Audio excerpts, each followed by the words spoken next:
Good afternoon, ladies and gentlemen. It is Thursday, November the 6th, 2025. It's another Technical Alpha podcast. Glad you could join us today. Got another great show lined up for you as always. Let me get finalized here. Looking good, feeling good. There we go. Got another great show lined up for you as always, and by that I mean we've posted our post on Patreon to open up the floor for all of your guys' news that you're interested in us talking about this week, as well as your tech support questions, and we'll find out what that is in real time. But before we get started, Mr. Black, the most important question of the weeks. How was your weeks? It was fine. Yeah. Nothing out of the norm. What were you for Halloween this year? What were we for Halloween? I was Charizard, Kayla was Eevee, and Kai was Pikachu. We went with the Pokemans theme, so he's big on his Pokemans right now. Oh yeah. Oh, he loves Pokemon. Yeah, he loves Pokemon. So have you had to fist fight a 39-year-old unemployed man for a box of Pokemon cards yet? No, not yet. Although Kai went to the flea market and came home with a $25 Pokemon card. I'm like, Kai, bro. What? That's the first and last $25 Pokemon card you're gonna buy. All right, oh my God. Yeah, he used his own money. Like he had money. He lost some teeth, and he had some money saved up. Yeah. So yeah, he went out. I guess he likes was it Super Mega Mech or Mech Lucario or Mech? Oh, Lucario. Mega Lucario.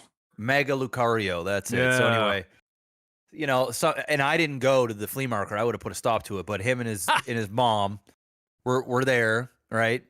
And he wanted a Lucario or a Mega Lucario, and then of course, the dealer there was like, "Hey, I've got this Mega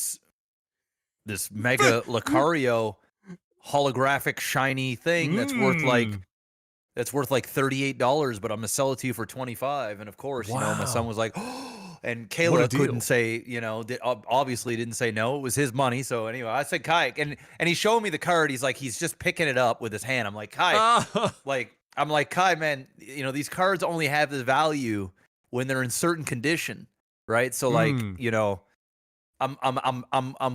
happy with you collecting some cards. But you try to get him to understand how to sleeve them and. Yeah, he's got a binder and stuff now, but of course, he gets excited. He takes it out. He wants to show people stuff, right?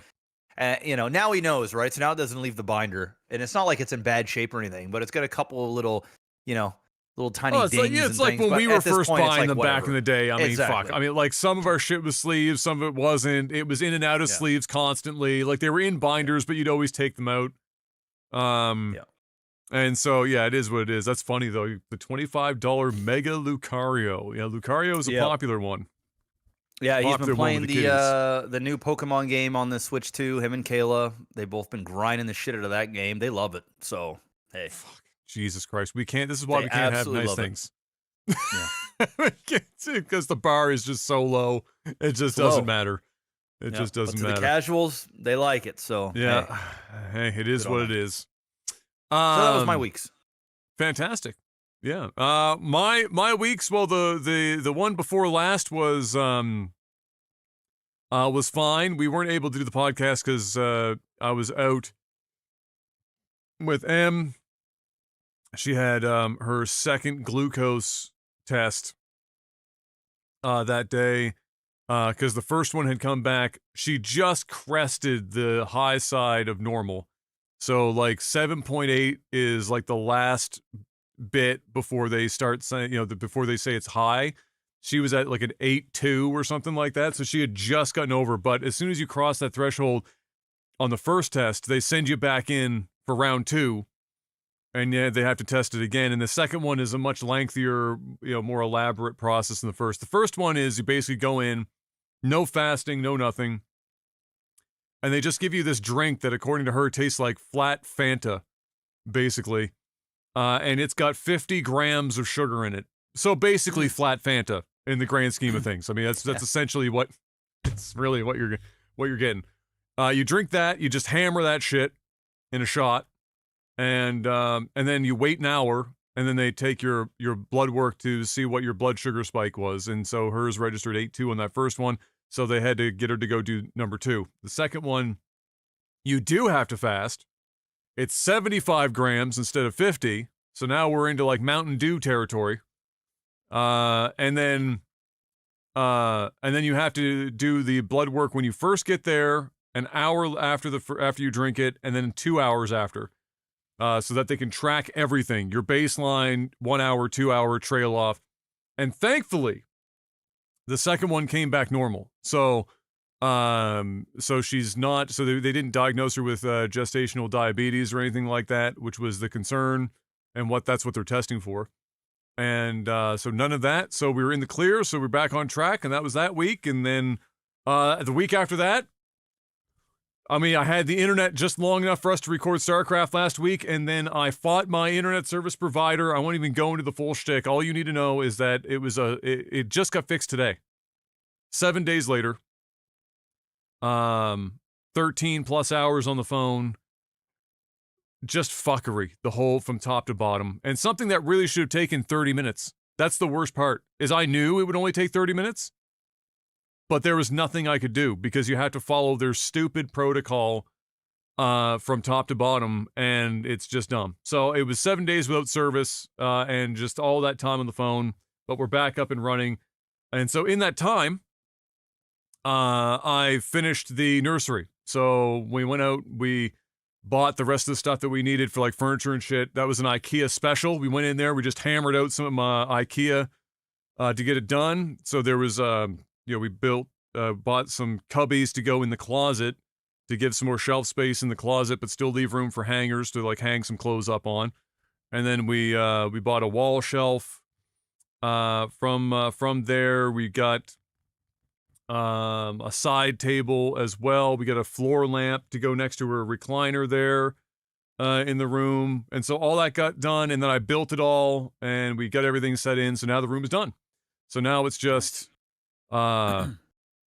it's basically M filling it full of shit now. So we have a bunch of clothes secondhand and new, because we have, M's got a million friends that all had babies in the last, like, couple of years, and many of them still have all of their like newborn to like 3 months or like 6 months or whatever. Some of the shit's never been used. As you would know, you end up with like a shitload of clothes. Not all of them get used. And so we didn't have to really buy shit. We just had a bunch of friggin' like baby clothes on tap. We did pick up obviously some stuff ourselves, but most of it was covered in that regard. So we're doing well there. I posted the picture on the Lag TV Discord as well of the finished product of what the room looks like, and we're stretching those funds. So I got to give another quick shout out though to the community members that headed on over in all the descriptions of all of our videos for the last 4 months for the registry, and gifted to us there on the registry. We have made the most of that money we can so far. Everything's been on sale. Everything we've bought is on sale thus far. And the reason for that is at the end of it, whatever we have left is obviously diaper funds, for sure. And then also we have an education fund we're going to set up to put aside so that that's all sorted for the future as well. And so shout outs to everyone who gifted on that. And that's been it. I probably would have already written it, but I need internet for it. So I started my review this week as well for my exam. And so I'm hoping, barring the internet dying again for another week, that by the end of next week, or minimum, or at worst the week after, depending on what the schedule is like, because you have to schedule the exam, the week after, I'll finally fucking finish my my exam up, and then get the ball rolling on the real estate stuff. So that was my last couple of weeks. And now it's time to see what the fine folks at home have been sending us in for questions. Quick little sellout here. Patreon.com. Oh, you want to go for it? Go for it. Patreon.com/LagTV. Head on over there. Throw some money at the screen to support us directly. You can throw some questions in there for the podcast as well. And of course, NordVPN. If you guys don't already have the NordVPN subscription, now is the time. Stay safe, stay anonymous on the internet, watch different regions of Netflix and other streaming services at the click of a button. They have the threat protection that runs on the background of your PC to make it so that you're not getting malicious pop-ups and these websites are stealing your information and tracking what you're doing and all that fun stuff. Not so fun stuff, but NordVPN got you covered. And they also got like dark web alerts as well. So it'll let you know if your email and information is being shared around or being leaked. We'll shoot off a notification for you as well, which comes very, very handy. Let you know where that's coming from. Or if some major sites or services get hacked and there's a leak. All of them. All of them, which pretty much happens on every, literally. But NordVPN will let you know. So definitely go check them out. NordVPN, it's NordVPN.com/OTT. Link is in the bio if you're watching this on YouTube, or you can go to that URL that I just said and get that 2-year subscription. Plus, you get 4 extra months, 74% off. Guys, it's less than half a cup of coffee a month. So go and check them out. That ratio is only getting better. Yeah, it's a quarter of a cup of coffee a month, all right? It's NordVPN.com/OTT, man. It's crazy. It's crazy out there. You know what though? We still have and it won't change until the owner has kicked it, and maybe then. And maybe he'll will it so it's impossible, but the Costco hot dog is still $1.50. And he said outright, I feel like it's a staple. Right? It's like even if he loses money on the damn thing. Oh, and they have been losing money on it for a while now. That hot dog has been $1.50 since like the 80s or some shit. Like they have literally, he said in writing, like, over my dead body, you will change the hot dog price at Costco. He said it's got to stay $1.50. We're not changing shit. There you go. Legend in the game. Or a Polish sausage. Here in Canada, we have a choice. It's the all beef, but you can also get a Polish sausage as well. Both $1.50.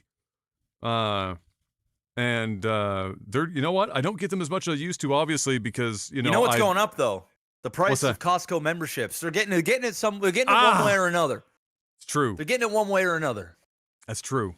But you know what? It's gonna have to go up a lot more before I stop going to Costco because we're Kayla's at Costco right now. Actually, no, she would be picking up Kai, but she was at Costco an hour ago. So. You could do nothing but just buy like chicken at Costco. Not even the rotisserie, but like just regular like chicken thighs. Dude, and you would pay for your membership. We get bulk of chicken breasts there because it's cheaper than anywhere else. We also get these bags of almost like chicken bites. They've got like a light breaded or batter something around it. Like it's breaded, like light bread. It's very light. But dude, you get a big fucking huge bag of it for like $30. Mm-hmm. Like 3 of these little chicken bites is like 12 grams of protein. I actually just had some, so I have like 12 of them bad boys. I'm getting like 40 grams protein in me. They're delicious. You throw them in the fucking air fryer. They're delicious. So are they not like fucked up on sodium or something? Like they're not like super crazy high in salt? No, okay, because some of those are like holy fuck. These ones are pretty good. Kirkland, man, they got some fire. We get our bacon there too. We get these like just chuck it in the microwave, or we just put it on the skillet or whatever. Yeah, it's like semi-cooked or whatever bacon ahead of time. It is you can cooked. just heat you it just up. Gotta like reheat it. Shit's delicious. We get that there. And then of course we get all of our like supplements. We like buy everything in bulk. And, that's a big one. I go through ketchup like a motherfucker. So like we get like no joke. In my house, we go through one of the like king size ketchups a week. God, a week. Damn. Yeah, that's a lot of ketchup. Sometimes it lasts a little bit more, but like we go through a lot of ketchup, man. We go through a lot of ketchup, so yeah, bro. Holy shit. Yeah, Costco's goated, bro. I fucking love Costco. I don't like the people that shop at Costco because it extends the amount of time I'm in Costco by at least 15 to 20 minutes just based on getting stuck behind somebody who will stand in the middle of a fucking aisle, or they will walk. Oh, it's brutal. In the middle at the slowest pace. I don't go there. I've been to Costco, I think, one time in 5 years. Oh my God. Once. That's all. Bro, you don't even remember what's on the inside of that building anymore. Well, I do, because I was just there like in the summertime. Because Kayla wasn't feeling well. I needed to go grab stuff at Costco. And when I went there, it's been so long. Kayla was the only one. Like, my name was on the thing, but Kayla was the only one that had the card. So I had to go there, and then I upgraded the executive. We go there so much, I upgraded the executive one, because then you get like cash back for Yep. all of the items that you're buying. And I just realized, I'm like, oh shit, I'd rather pay an extra like $40 to get the upgrade, but then get back like $80 in cash back for a whole year. So now I'm getting it cheaper. And the guy was like, yeah, you should have done this like years ago. I'm like, bro, I'm never in here. Like, I didn't know about any of this stuff. So I got all that shit set up. So now I got my Costco card in my wallet on the off chance I go there. And then I went there, and it was so long since I've been there, I walked down every single aisle. I went through the electronics section, the hardware section, the Frozens. I went everywhere. Hell yeah. So, I got reacclimated. It hasn't really changed. It's been even when, like, even if you were to go back before Costco bought out Price Club, which was the Canadian branded version, basically, that location has been the same layout since I was like 6 years old. Like, that shit has not changed in 30 years. And so it's not, it hasn't really changed. They've changed like 2 aisles, and the rest of it's been like the fucking same. Costco fire. I can't remember how we got there. Oh, right, sausages at $1.50. Keep them that way. I did have one not long ago. Em was like so hungry, right? She's pregnant. She's so hungry. It was like, can we just get something there?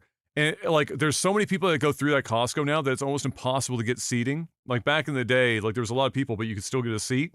They could triple the fucking size of that eat-in area, and they still wouldn't have enough fucking seating. It's crazy. You almost just gotta like grab it and go type shit. Yeah, it's fucking like, you'll crazy, see people crazy. like standing around the cafeteria they're like just spot, like just eating burger, like eating a poutine or a fucking eating a hot dog and stuff, or a slice of pizza, just getting it in. So I was sad. Not long ago, they did update the pictures that were like above the canteen, because they had the same ones there for like, I swear to fuck, since Price Club. They were the same fucking stupid pictures, and they were yellowed and old. And it kind of reminded me of like, when you're in a good Chinese, like Americanized Chinese restaurant, not a real fucking Chinese restaurant.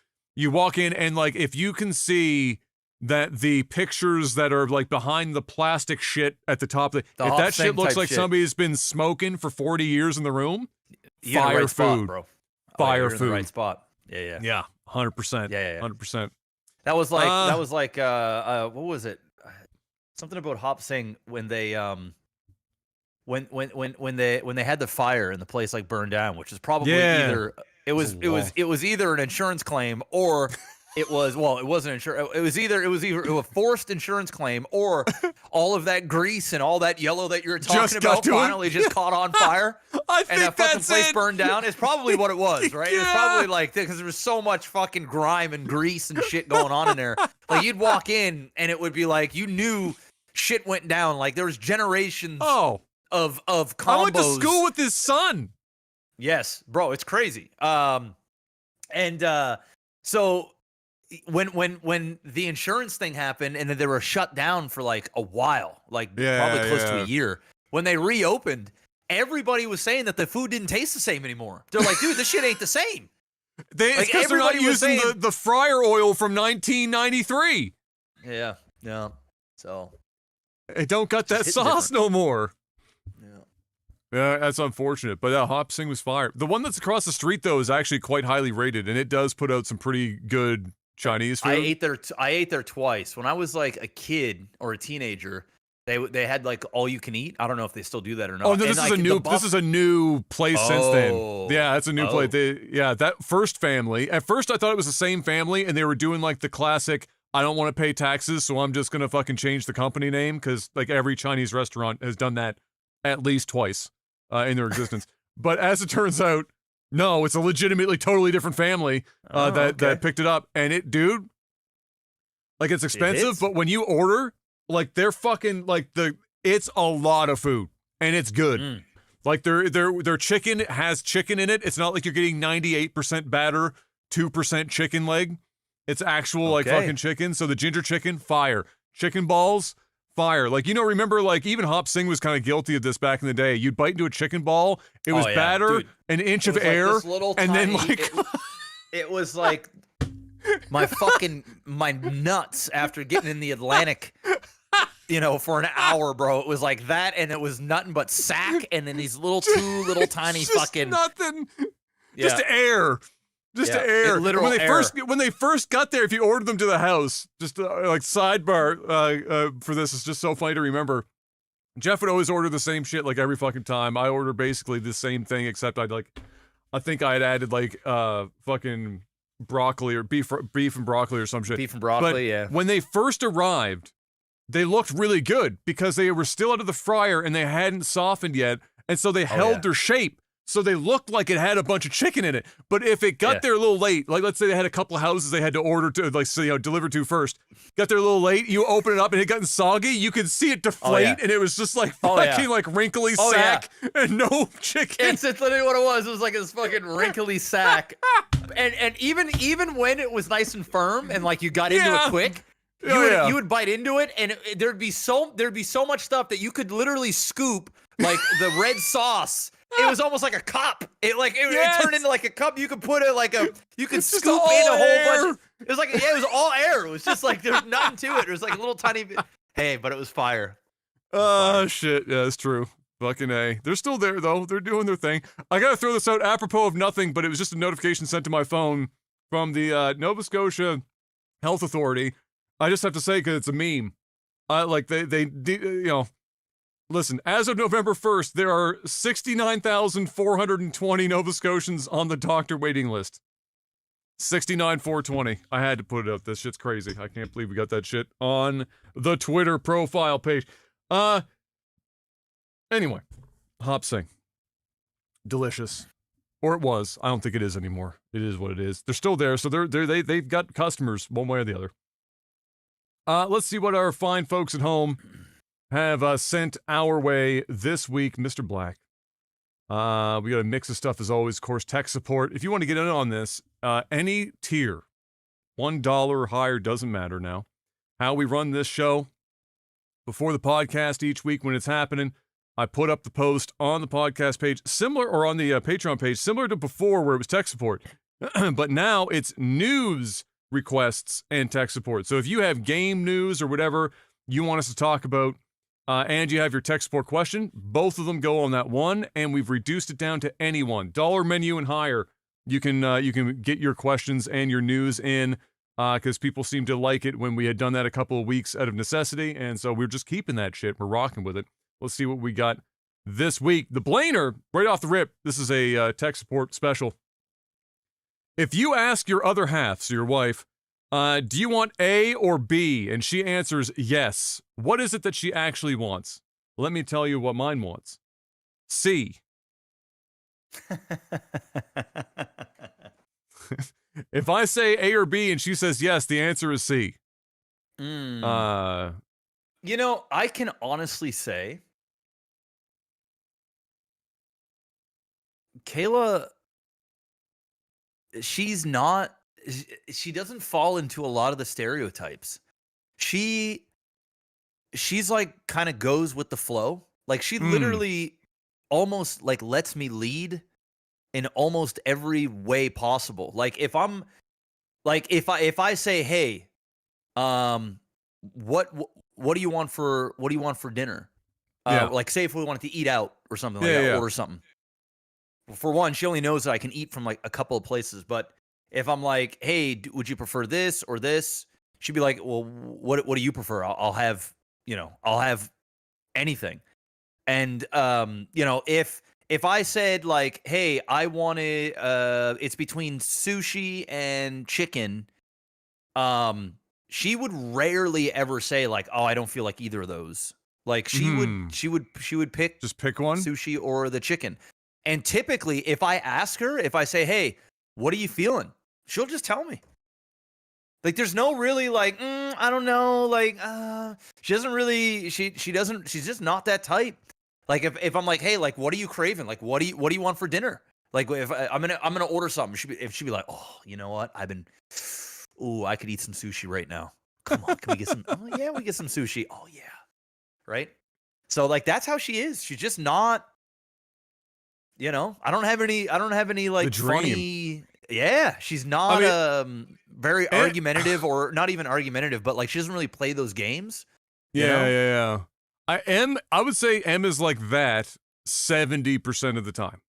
But the other 30%, if she'll ask me, if I say, because I know that typically she has a shorter list of things that she's interested in, like if we keep the analogy of just getting food for dinner on the way, like if we're on the way home or something, pick some shit up. Mm-hmm.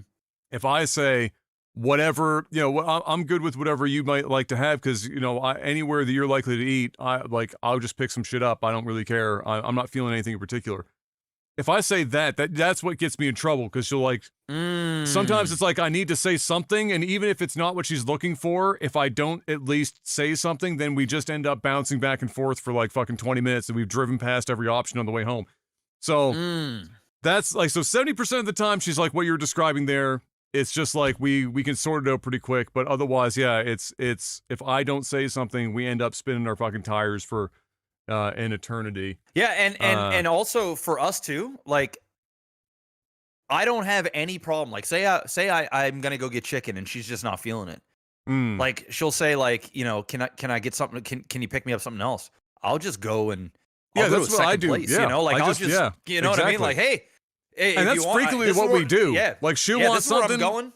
Yeah, you just tell me, hey, if you don't want to eat what I'm eating, you tell me what you want, I'll go get it. And that's that. And she usually says like, "Hey, I'll take this."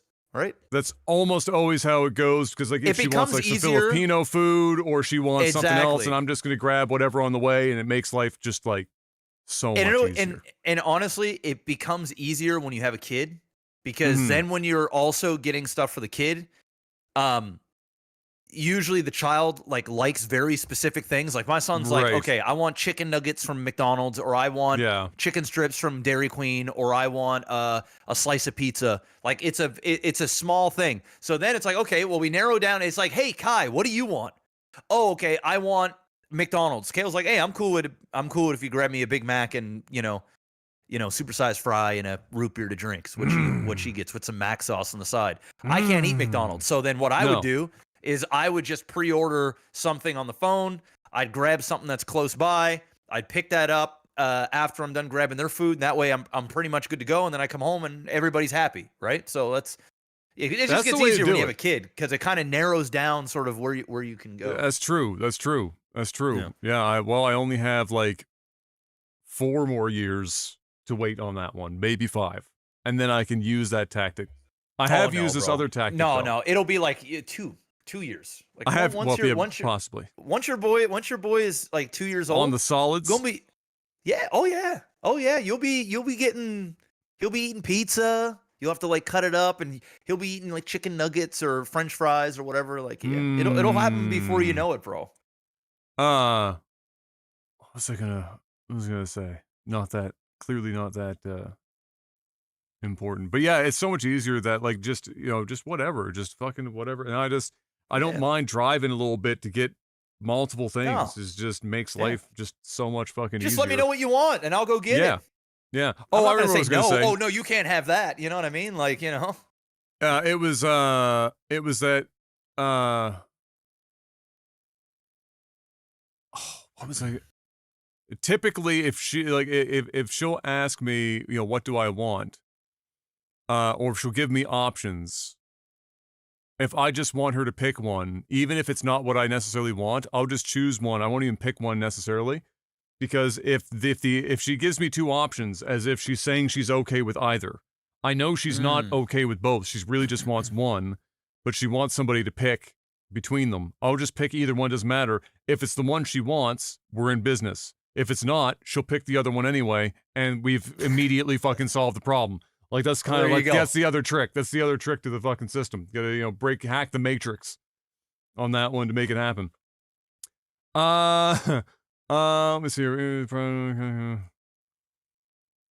Blue Gree asks, what is the podcast episode title? Oh my, that you are most proud of. Castle Crashers made me laugh out loud when I cut to the gun law discussion. Yeah, that's the, we were talking about the, Castle Doctrine not being a thing here. I named that podcast Castle Crashers, which is, of course, a reference to the Xbox Live Arcade game. Good game. Fucking fire game, actually. That was like during the golden era of like those early indie titles.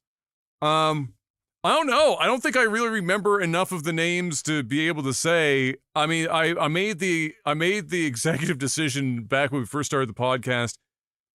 You know, I had tested for ages if naming the podcast anything relevant at the time made a fucking ounce of difference for the video itself. Like, did it get any more traction? The answer was no. And when I started giving the casts kind of like number the podcast so people know where we are, but then just kind of give a title that is related somehow to what we're talking about or the major point of that podcast, but enough that they're like, what the fuck is Adam cooking here? Like, what is the fucking that seemed to do better than actually naming it like, you know, this week we talk about fucking, because I had that in the description anyway. And that only works if you're on the pulse of it immediately. Yeah, you know what I mean? Exactly. Like and we were never news, like the same we would day. do like, yeah, like we'd be talking about news that happened 4 or 5 days ago. Exactly. Because like we record on the same day each week.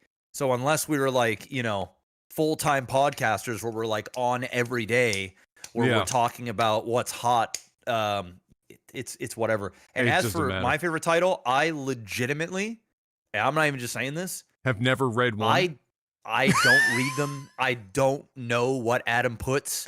Like, I show up for the podcast and that's it. I am rarely ever in the comment section of podcasts. I rarely like check anything. The only time I'm ever there is when I'm sending like each month. I have to cut out the plugs that we do for NordVPN. Yeah, of course, and show them our you know our plugs, so to speak, right? Yeah. So like I'll go to them and bless the people in the comment section that timestamp when we do the sellout, because I click that and then I just cut out the little sellout segment and then I send to them. That's like 99% of the time. That's the only reason why I'm ever there. The odd podcast, like once every 3 months, where I feel like maybe we, you know, I gave like a pretty strong stance on something or something. You want to check I'll go and see like what people's reaction is. I never like fight with people in the comments or like, you know what I mean? Like, I just like, I'm like, oh, I wonder how that went over. And that happens like once every like 3 months. So I don't know any of the titles. I mean, there's some good ones in here. I mean, first of all, it got to a point. I mean, where this is the episode 366. It started getting to a point that sometimes I'm worried that I've used the same, maybe not necessarily the exact same title, but the same idea once before. And I've gotten to the point where that's kind of been like an ongoing concern. Like, eventually it's going to be a thing, but you can kind of track. It's fun with the names, even though they're not like deliberate in terms of, or like overt. You can still kind of track kind of where we were in the podcast. So other than the first one was clearly greatest games of all time, because that's how we started this whole thing off. I mean, there was like, Sega does what Zencastr don't, which tells you that Zencastr, which was the software we were using at the time, was fucking us like super hard. We were having issues. So there's like fun stuff on there. Tinder files back here. Tinder ain't got nothing on Mixer. That's a good one. That's a good one. Tinder files. Tinder files in there. There was a hashtag ad. This podcast brought to you by the FTC. So that episode, which was back in, this isn't the right date because these are backup files. But that was when they first started requiring hashtag ad as like a stamp on shit. So you can still kind of like, still get bits and pieces of like what was happening just with it. In here, all you can eat, the Great Wall, paying the water bill, I can do it better myself. That's not a leak. Let's see here. Wash your hands. And oh my God. Now I don't know how many people got that reference. And I'm Kenny Rogers, which is a skit that is it Will Sasso? Will Sasso. Yeah. Yeah. Mad TV. Yeah. Was that Mad TV? Mad TV. Yeah. Yeah. The Kenny Rogers. And I'm Kenny Rogers. And it was a very specific one where he was with Jackass, where they were all lined up outside and they were introducing themselves. And it started with Kenny Rogers, went down the line, and then he had ran behind all of them, and he was at the end. I'm Kenny Rogers. So that was, there's stuff like that. So there's some fun stuff. I have some fun with doing the names for sure. It's been a good time, but yeah, it has gotten definitely challenging now that we're this many episodes deep to not. I mean, it's pretty insane. We're still going after. Like, if you told me when we first started with the third guy that we would still be doing this in going on 2026, I'd have told you you're crazy as fuck. Like, I know, like, seriously. Like, well, I mean, it's not like we got like the most popular podcast or anything. Like, we're just we're just two dudes getting on, just shooting the shit, and in front of a couple thousand people that'll like collectively watch everything, and then that. I think there is like collectively 3,000 people every week between it wavers, right? It's all over the place, but between 1,800 and 3,000 is like the high and the low. If you were to add up the YouTube, the RSS feed stuff, because we're on different platforms, it can get hard to track. But it's in that pocket, and it's been like that for years now. Like we had a time where it was like 8 or 10,000 for the first like year and a half, 2 years, and then it started to trail off or whatever over time as people lost interest in the podcast. But we've had this like 3,000 for fucking an eternity. So bless you guys for hanging out, giving us a reason to keep up the dream. Eventually, I'm going to start running out of ideas for these fucking names. I would tell you that much. Shit's getting crazy out here. Marky Mark says, have you guys seen Amazon's reboot of its gaming service Luna? I did not fucking hear that. But then again, I haven't been on the internet in a while, so that might be part of the problem. Do you remember Luna? So that was their version of like, Google's like Stadia and shit like that, right? The Mark says, this seems pretty close to what you guys thought Stadia would be. Log into your Prime account to get the game on your TV without having to use a console at all. Use your own PlayStation or Xbox controller, or play party games where your friends use their phone as a controller. Have you guys checked this out yet? No, because you are giving me news right now that I was unaware of. And do you have any idea on whether this might become successful? I'll tell you this much for free. That is the format that needed to happen originally. And so if this was to ever become popular, this is the format that would be required for it to have a chance at being popular. Games still are king, and the performance of the service, obviously, you're streaming games. The performance is a huge component. But what do you think, Mr. Black? Just logging in, it's on your TV, you're just using whatever controller you want at home, PlayStation or Xbox, party games, the friends can use their phone. This is literally describing what we said way back when. I don't know what the name of the podcast was that day, but we did it. It happened. How do you feel about that versus what they had before? Do you think this has got more chance at success if at least they use this as a jumping off point? I mean, yeah, it's got more chance, but do I think it's going to happen? I just don't. I just don't. I think, I don't know, man. How many friends and groups of people are getting together and for one, have this service, have this thing, and then number two, getting together to then play like, Mario Party or, Uno or something along those lines, and they're pulling out their phones and like having a great time.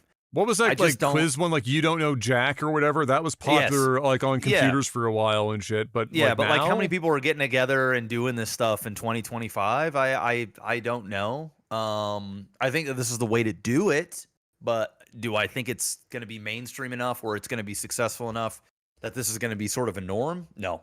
I don't. Yeah, I think I have the same opinion. I mean, I think that ultimately it's always going to come down to, when it comes to like, is this a supplement in the industry, or is it the thing that takes over as the primary delivery mechanism for video games? Will always come down to the hardware required to deliver the same experience via live stream is always going to be greater, like, and more difficult to attain than just a box or something similar driving that at home by the user.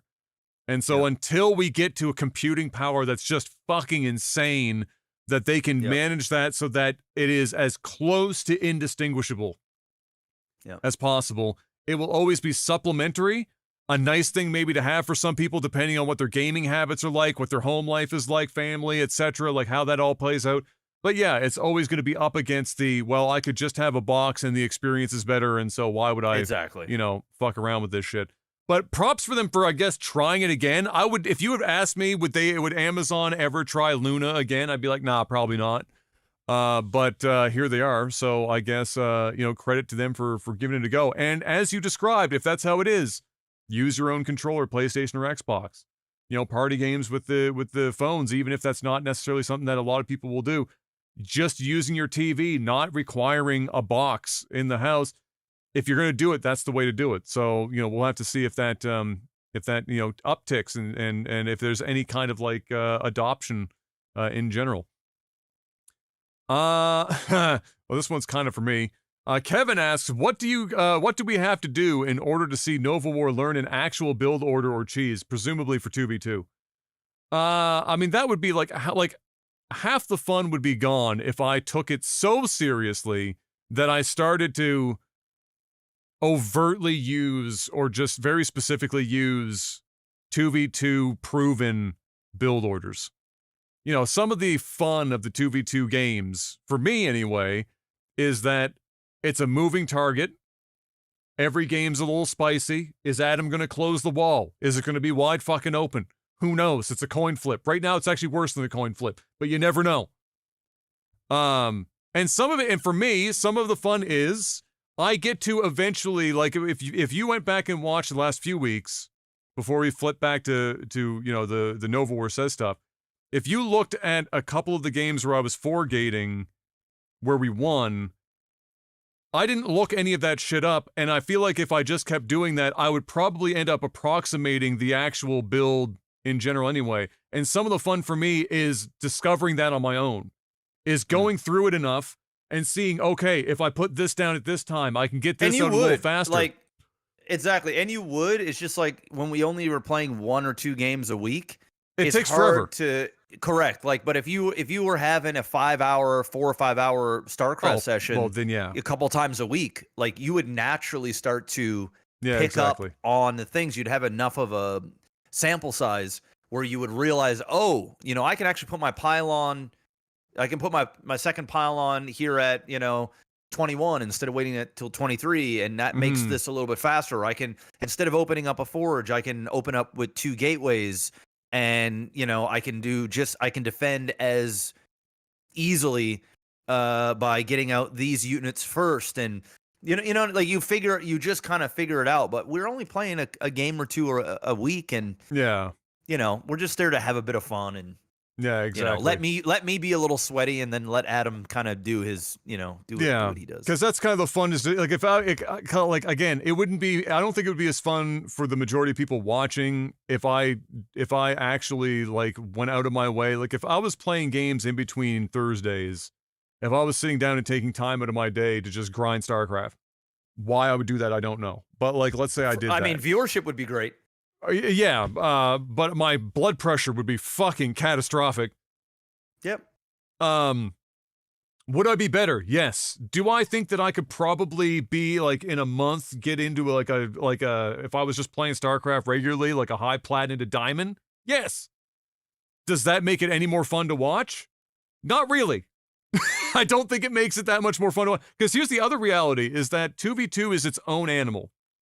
Oh yeah. The reality of 2v2 is that what I've started to think about, if we go back to it, is that I think what it really comes down to is it's what are the two races you're up against?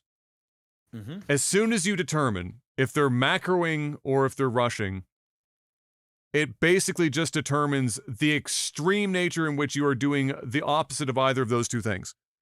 Because you have to, most of the power in 2v2 is massing one fucking unit. One unit. And typically just surviving long enough. So for us, we were having great success. If our 4-gate and Jeff's DT open finds success to do enough damage early on, we basically just win. We don't need to kill them immediately, but we win almost by default. We only need to maybe get a second base. We don't need to get into a third. We don't need to get into a fourth.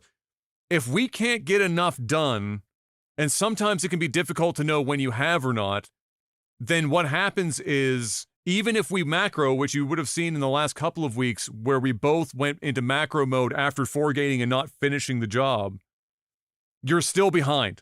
And in a 2v2 where everyone macros, then it's like, well, what are they going to go? Can you even get to it in time? And the answer is usually no. So for us, what we would have to do is, like, for example, anything with a Protoss and a Terran, I was going to start saying to Jeff, we just macro. Don't touch it.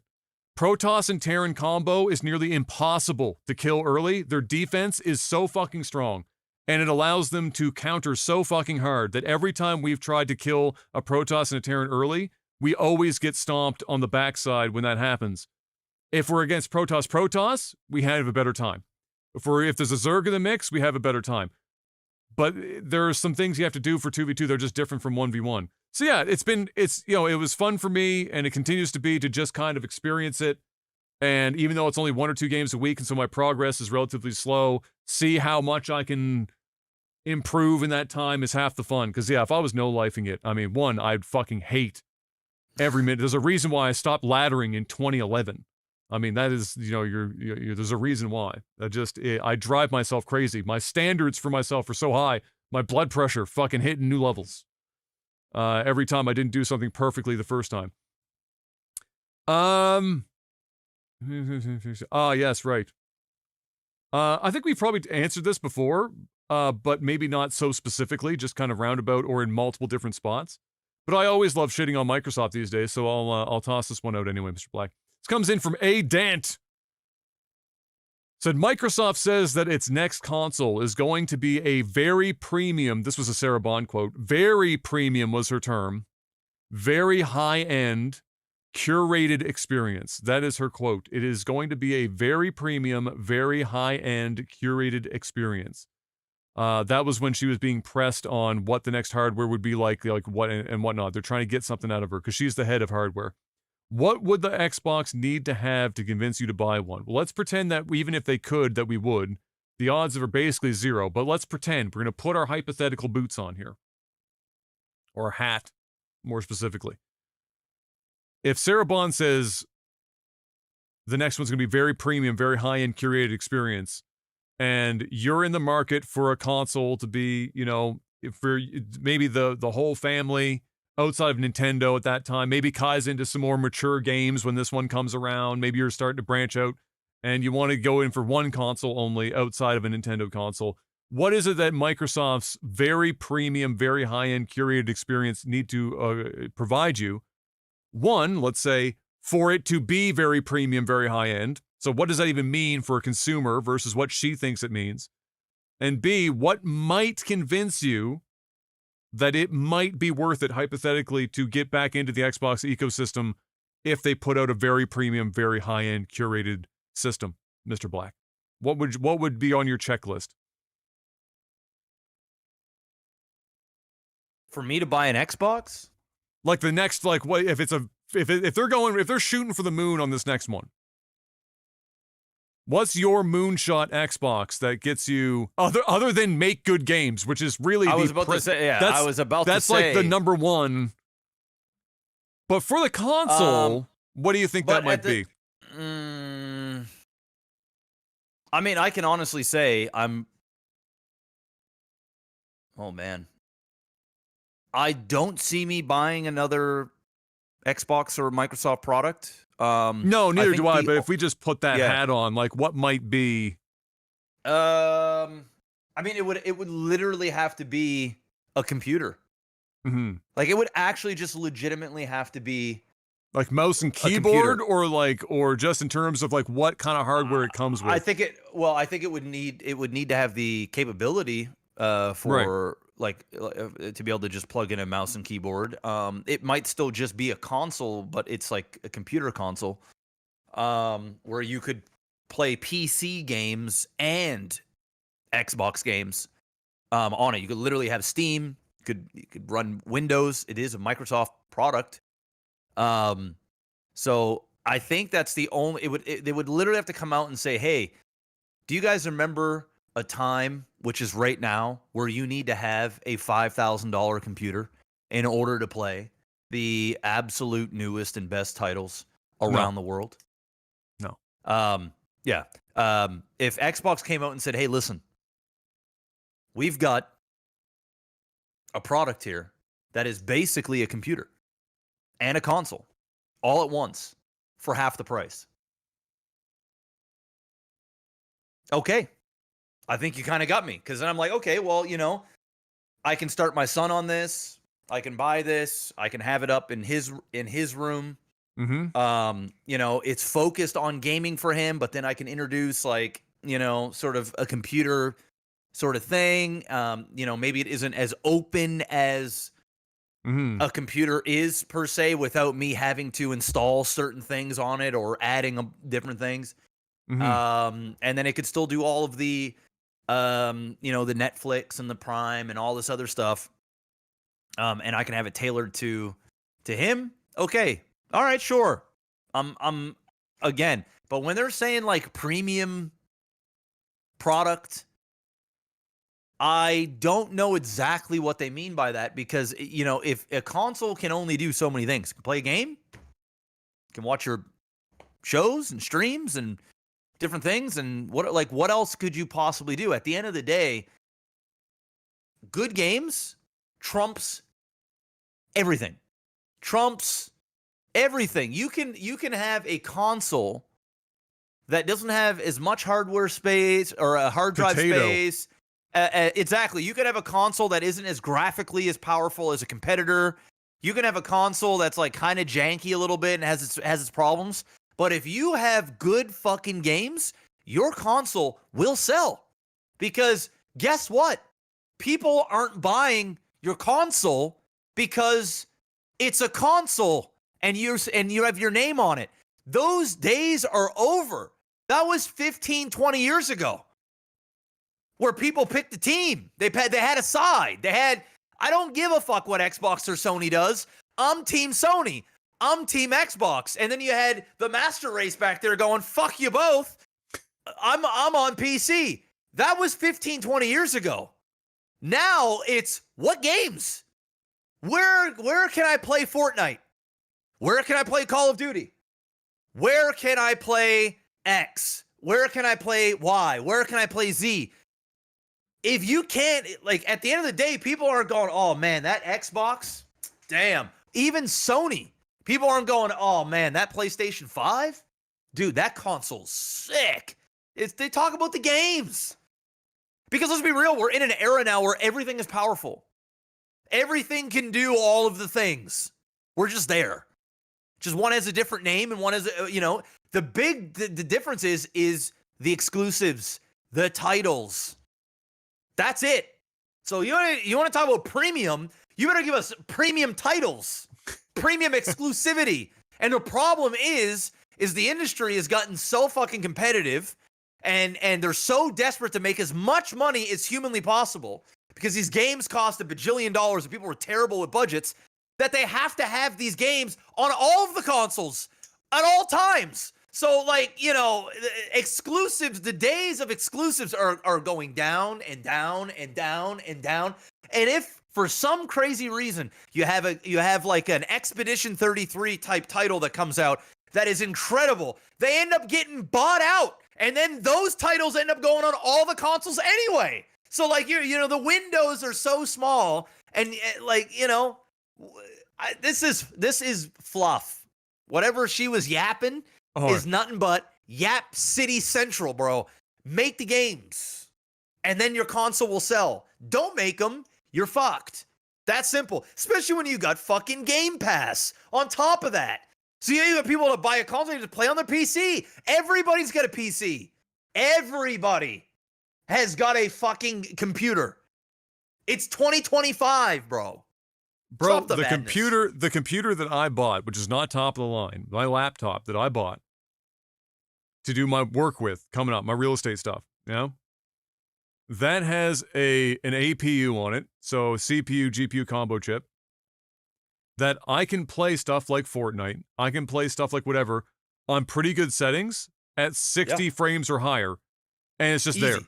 So, like, the floor has been raised so high that unless you're trying to do absolute bleeding edge shit, or the game is so poorly optimized that not even a 5080 can fucking run it smoothly, which unfortunately there are some games that are in that category that exist. But the list is not crazy long. It's just not necessary. So like coming out and saying, you know, this isn't, it's not like back in the late 90s into the transition to 2000 where we're transitioning from like into this, you know, early 3D into the like the first real like we've really figured 3D out. Now we're getting into like the Xbox, the PlayStation 2 era where there was that massive leap between PlayStation 1, PlayStation 2, between N64 even onwards. So, you know, my first question, I'll ask you this, is is that in a world where Microsoft has not been able to sell consoles this generation because they've shot themselves in the foot, no games, whatever you want to fucking come out with, a million reasons why, then they increased the cost of their consoles twice in the last year. Nobody's buying an $800 Xbox right now. Okay? So, and that's the Series X with 2 terabyte hard drive. Nobody is buying that now. So, who are you selling a very premium Xbox to? If you can't sell today's Xbox with the games that you've had thus far at $800, what makes you think that there are enough people in the market to buy a very premium Xbox in the future? Who is it for? Who are you selling for? It's not happening. It better be a computer, bro. And the people with all that money are more likely to just own a computer. And they have a very small subsection of games that they play, and they're not worried about it. The hyper premium console market would basically have to be a computer. So I would agree. And remember months ago, I said that the next consoles are going to be basically $1,000?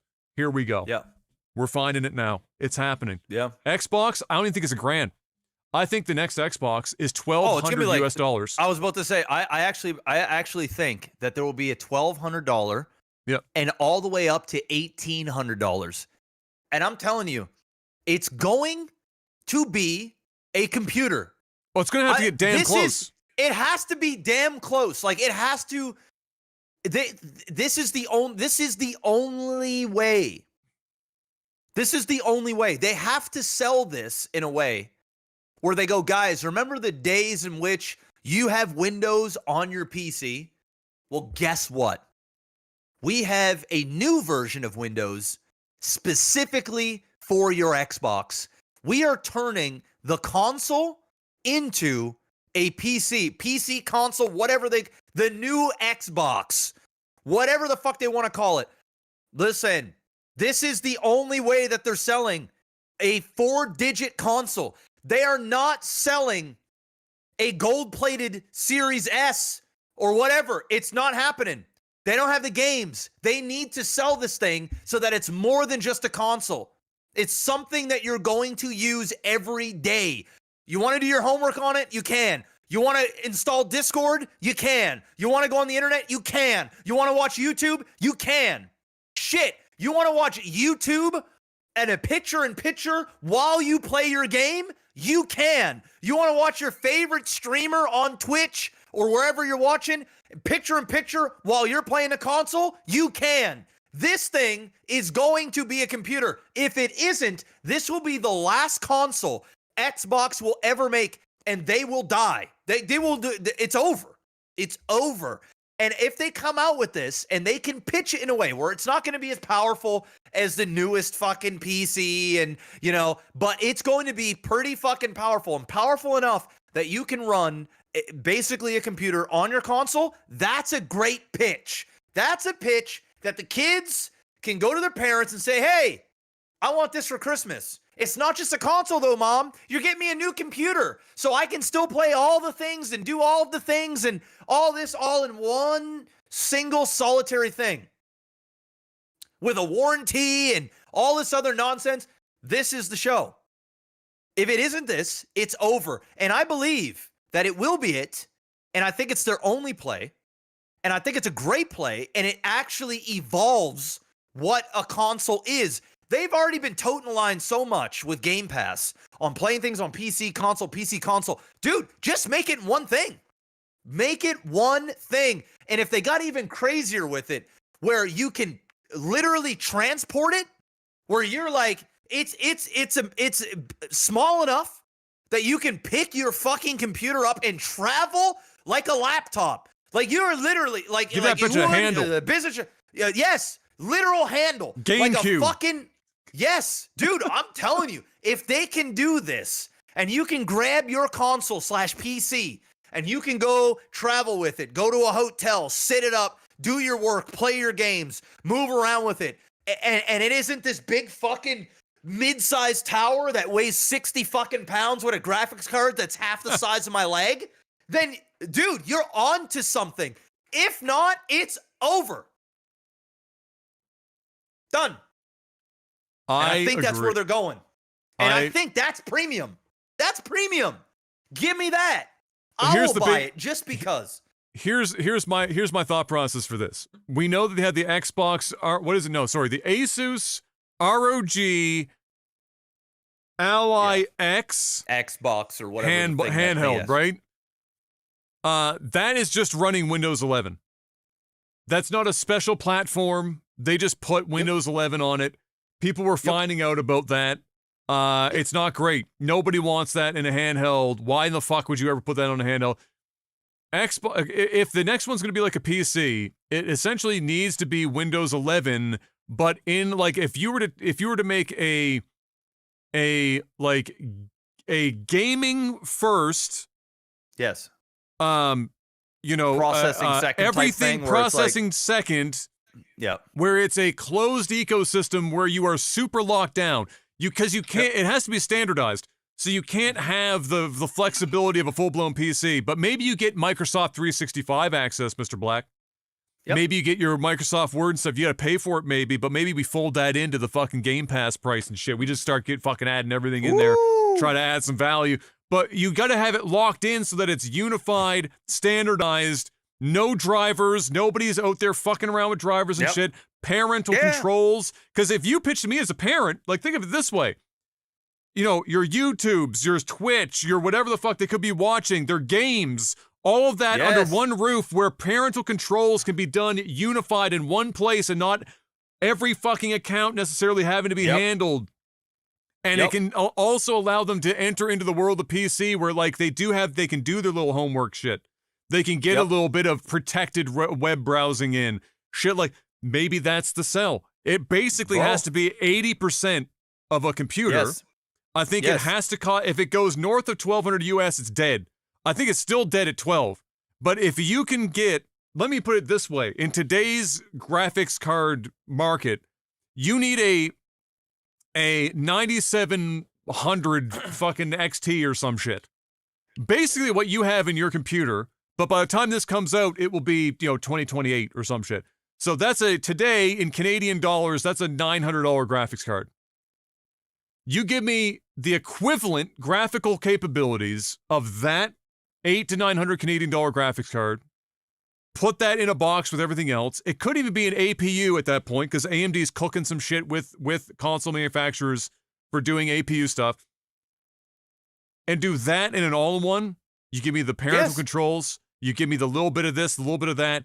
You make that work, and I know it's not going to happen because they have no idea how to fucking do a custom operating system. I fucking goddamn promise you that. But that is very premium experience. I'm there for that. And even then, where the fuck are my games? Yeah. Where are the games? I mean, at that point, it's on Steam, Adam. It's on Steam. You know, you get the odd Xbox game, and then you play. You know, get your Game Pass, you get your fucking Steam. You know, you can that's the download question. the Epic, Do they let you run Steam on the next Xbox? They'd have to. Dude, you basically got to make, and if not, it would be jailbroken and fucking, you know what I mean? Like they're gonna, and you just gotta accept it, right? So, but again, if it's just a console, bro, that's it. Game. True. Over. True. It's over. So regardless, so we'll end it on this. I just want to say this, and we'll move on to the next one. I think regardless if this is successful or not, this next console, and they're only doing one SKU. I don't think there's going to be more than one. At best, it will be hard drive capacity. That's it. There's not an Xbox Series S, Series X. This is one SKU. They're not doing multiple SKUs. It's going to be one big dick fucking energy console, and the rest of it is this is an Xbox type shit. Yep. I think whether this is successful or not, and whatever the definition of success is, hard to say. I think this is still the last Xbox console, and I think by the time that next generation of Xbox console is dead, maybe even in the middle of it, the Xbox name will be reliquated to basically just a random badge put on something. It's Microsoft Gaming, they're a publisher, and we're done. Yeah, that's it. I think that's where they're going anyway, but we'll see. Yeah.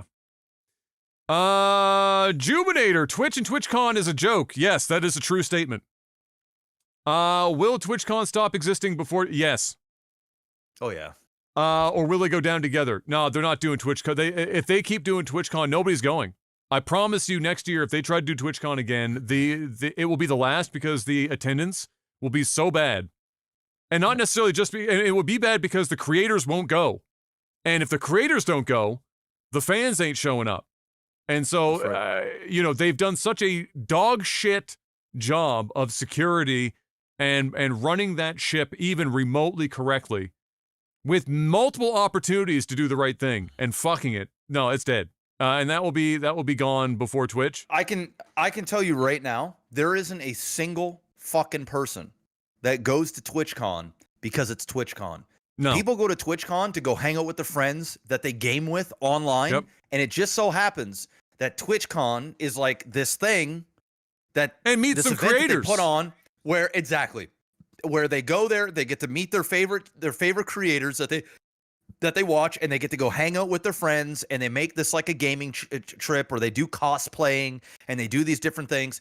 That's it. Ain't nobody booking TwitchCon for how awesome the things that Twitch do at TwitchCon. Nobody gives a fuck about what Twitch is announcing. Nobody gives a fuck about what Twitch is doing in the future. Nobody gives a shit. Nobody. They only care about hanging with their friends. Dude, it don't matter if it was TwitchCon. The difference between TwitchCon and BlizzCon is that people gave a fuck about what Blizzard was doing. Yeah.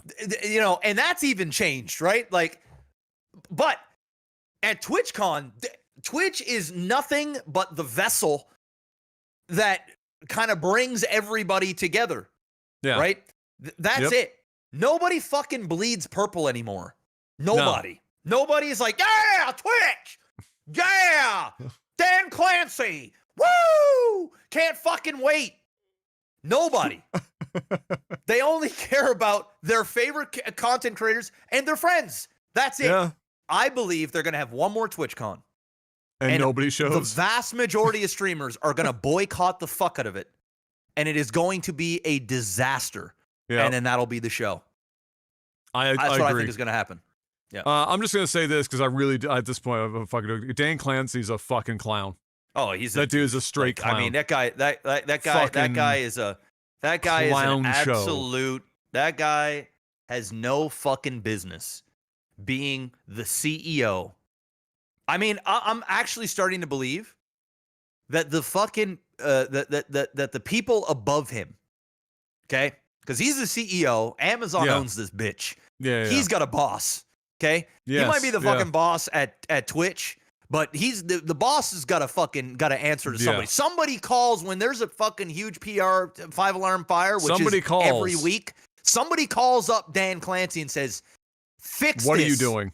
What are you doing?" Right? but I'm starting to believe that somebody has got this guy there simply to be the guy that just takes the fall for all of the fucking stupid shit, because Dan Clancy has done almost nothing right with this platform. He's shown up at creator parties, and he watches lots of hot tub streams. We know that much.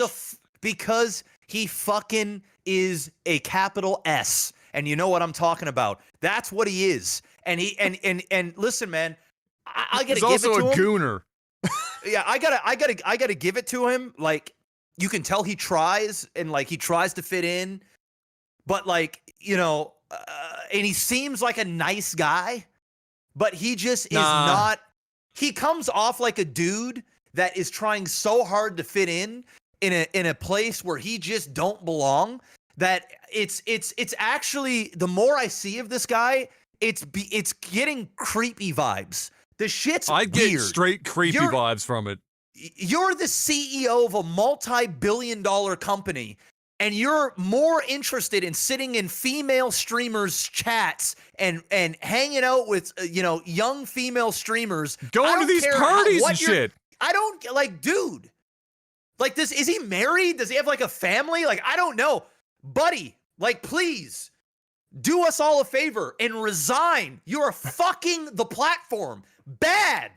Like, bad. You are objectively a terrible Twitch CEO. Terrible. Terrible. And they're like, dude, the only people that you could ever hear is champion this dude are the ones that he is all up in their grill and fucking giving preferential treatment to. That's the only ones, because everybody else knows this guy has no business being the CEO. Again, sure, he's a nice guy. There's part of him that I think is like slightly endearing and like kind of like, oh, it's like he's got like this. I don't know what it is. Even that aspect of it is fading like more and more as time goes on. I think the only thing is that he looks so stupid he seems harmless. Okay, maybe like that's what it is. Maybe, man. I mean, maybe, but he comes off a bit creepy. He comes off like he doesn't know what the fuck he's doing. Yep. He has clear bias, like beyond bias. Like, don't even get me started. I won't even go in. The legendary clip of the camera down in his phone, and he's showing off the new feature on like stories, and it was just hot tub. Oh yeah. Hot tub. It's creepy. Hot tub. I was like, bro, you can't. It's creepy. You can't. And the guy looks like he's in his like fucking late 50s, early 60s. I mean, I don't know his age. Maybe he's just, I don't know. It's just creepy as fuck, bro. It is weird. I'm sorry. Twitch, don't get mad at me. Or get mad at me. I don't give a fuck. You know what I mean? Like, I don't give a shit anymore, dude. I've been on your fucking platform since Justin TV days.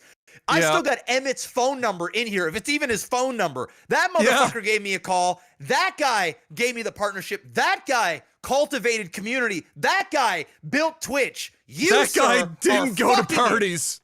No, he didn't. And if he did, he didn't come off like an absolute bias creep. I'm sorry, dude. It's just weird, bro. It's just weird. And you know what? You fucking up our money, bro. You fucked up the ad fill because you wanted to suck off these political streamers that were fucking, I don't know what the fuck, bro. You turned the platform into an OnlyFans funnel fucking site. You're a fucking creepy weirdo. Get off the platform. We're over it, bro. I'm sorry. We're over it, dude. I'm sorry, man. I'm just, it's true. Every time I see him talk, I get angry because I think to myself, he's getting paid so much money to do basically nothing. Anyone could do better than him. I could put nearly anyone in that position, and I can say this with authority too, because if they put it, I'll say it this way. Unironically, you could put a rock, a stone, in as CEO. Sit it in the chair in the head office and leave it there. Because a CEO that did nothing for the last 7 years, literally nothing, would have been a better move. Better. than all of the decisions he's made. You could quite literally do nothing and be better. So that is the true mark of some clown shit, and I don't know why he's still there and getting paid the amount of money he's getting paid, but I believe somebody is literally allowing him scapegoat to fuck shit up and just to be the scapegoat. Because if not, who's making a decision to keep this guy here? What has he done for streamers and community? What? And I don't want to fucking hear, oh, he's made it a safer place. I don't want to hear it. Oh, he's really, great. You're doing your fucking job. That's what you're supposed to do. You want me to cheer you on? And how fucking safe is it when people are being fucking sexually harassed at your fucking events while you're live streaming? You stupid, dumb motherfucker, man. What are you doing? It's ridiculous, dude. And then to allow Twitch to come out with these statements, these bullshit statements, dude. What are you doing? Fire yourself. Fuck. Dude, our paychecks have gone down 20-25% year over year. We're not making more money. You're finding ways to siphon more cash from us because you're so incompetent that you don't know how to turn a fucking profit. Instead, you just bleed money over and over and over again. What are you doing? Get off of the fucking hot tub streamer streams, you fucking creepy weirdo. Do something. Fuck. I have a big question for you, Mr. Black. What makes less sense? Dan Clancy still having a job as CEO of Twitch in the year of our Lord 2025, or Jared Leto continuing to get work in Hollywood? Oh, dude, Jared Leto's going to keep making movies for whatever reason. I don't know what kind of grip he's got on Hollywood. I don't know how many franchises he's got to destroy. But be damned, Dan Clancy, he ain't going anywhere, bro, because this guy is a piece of work, dude. Can't you tell I like him? Holy jeez, man. And I've given this guy, like, I shut the fuck up about Dan Clancy for years while he's fucking shit up. After this last TwitchCon shit and all this other stuff I've been seeing, bro, I can't anymore. I just can't, bro. I barely stream on Twitch anymore, dude. I barely stream on Twitch. And I've been with these guys for 14 years. And it's thanks to Dan Clancy. What are you doing? Fuck. And it's upsetting. Yeah. My community's there. The place, I can't, like, dude, it's so bad. It's so bad. It's well, so you want to know how bad and it is now? It's real fucking bad. I got a message, private message, one of my longest term community members. One of yours too, probably, because he's been a Lag TV guy as well for years. He sent me a private message on Discord the other day, because we check in once in a while. He lives in Japan now, so time zones and shit, but he checks in once in a while. Even though he's not on stream very often, he was still a tier 2 sub for fucking ages. But he messaged me and he said, Adam, I'm sorry. But I've canceled all of my Twitch subs on every channel. I can't support the site anymore.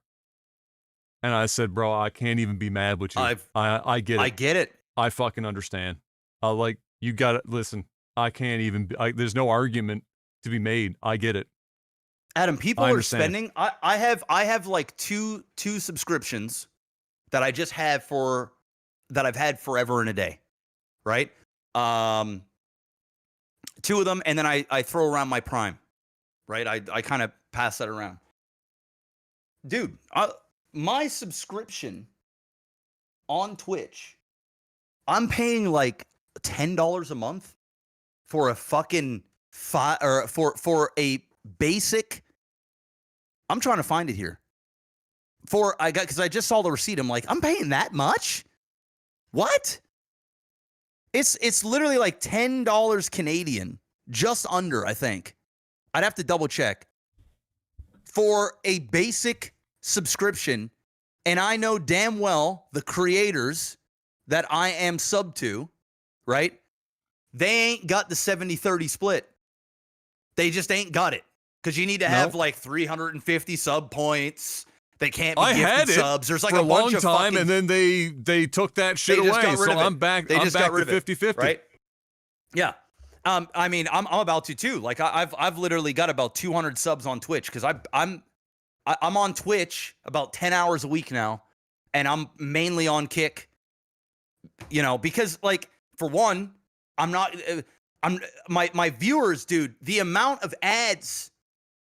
Oh my god, dude. The platform is so bad. It's actually depressing. It's so fucking bad. People are spending $10 a month for what used to be a $5 subscription, and Twitch has got the audacity to take half after we're supposed to spam 6 to 10 minutes of ads an hour, given the worst experience ever. Unless they're using Twitch Turbo that they charge, I don't even know how much, $15 a month for. Yeah, it's insane. And then the ad fill on top of that has gone down so much because of your political agenda and who you want to protect on the platform, whether you want to agree with them or not. That's not the argument here. It's the fact that you're allowing advertisers It's their own as a whole, TOS. it's their own terms of service. The selective outrage on who you want to ban and who you don't ban, and then how long you ban them for and not ban them for. Dude, what are you doing? You're the chief and commander over there. Step up and lead. Get off of the female streamer streams, weirdo, and work. Working isn't going to a fucking party with a bunch of drunk 20-something and 30-something-year-olds acting hip. Do some work. Your star streamers are being sexually harassed live on stream, bro. At your own when con. you specifically told everybody it's safe. Dude, I was on the podcast like a week or 2-3 weeks ago, whatever it was, saying, listen, bro, I actually think TwitchCon is pretty safe. I don't know what everybody... I actually said that. Here we go. Harassment. And then you try to, like, sweep it under the rug? Bro, at first they weren't even using her name when they were talking because they were trying not to give SEO fucking shit. Like a What are you doing?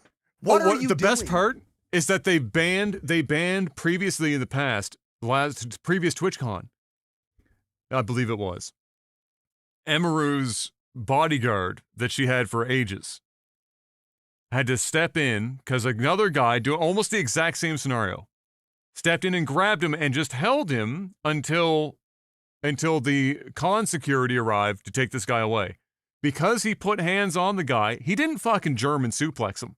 He didn't give him the fucking diamond cutter F5.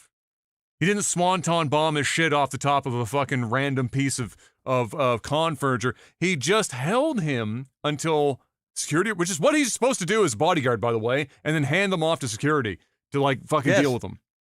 Yes. They banned him from TwitchCon for life.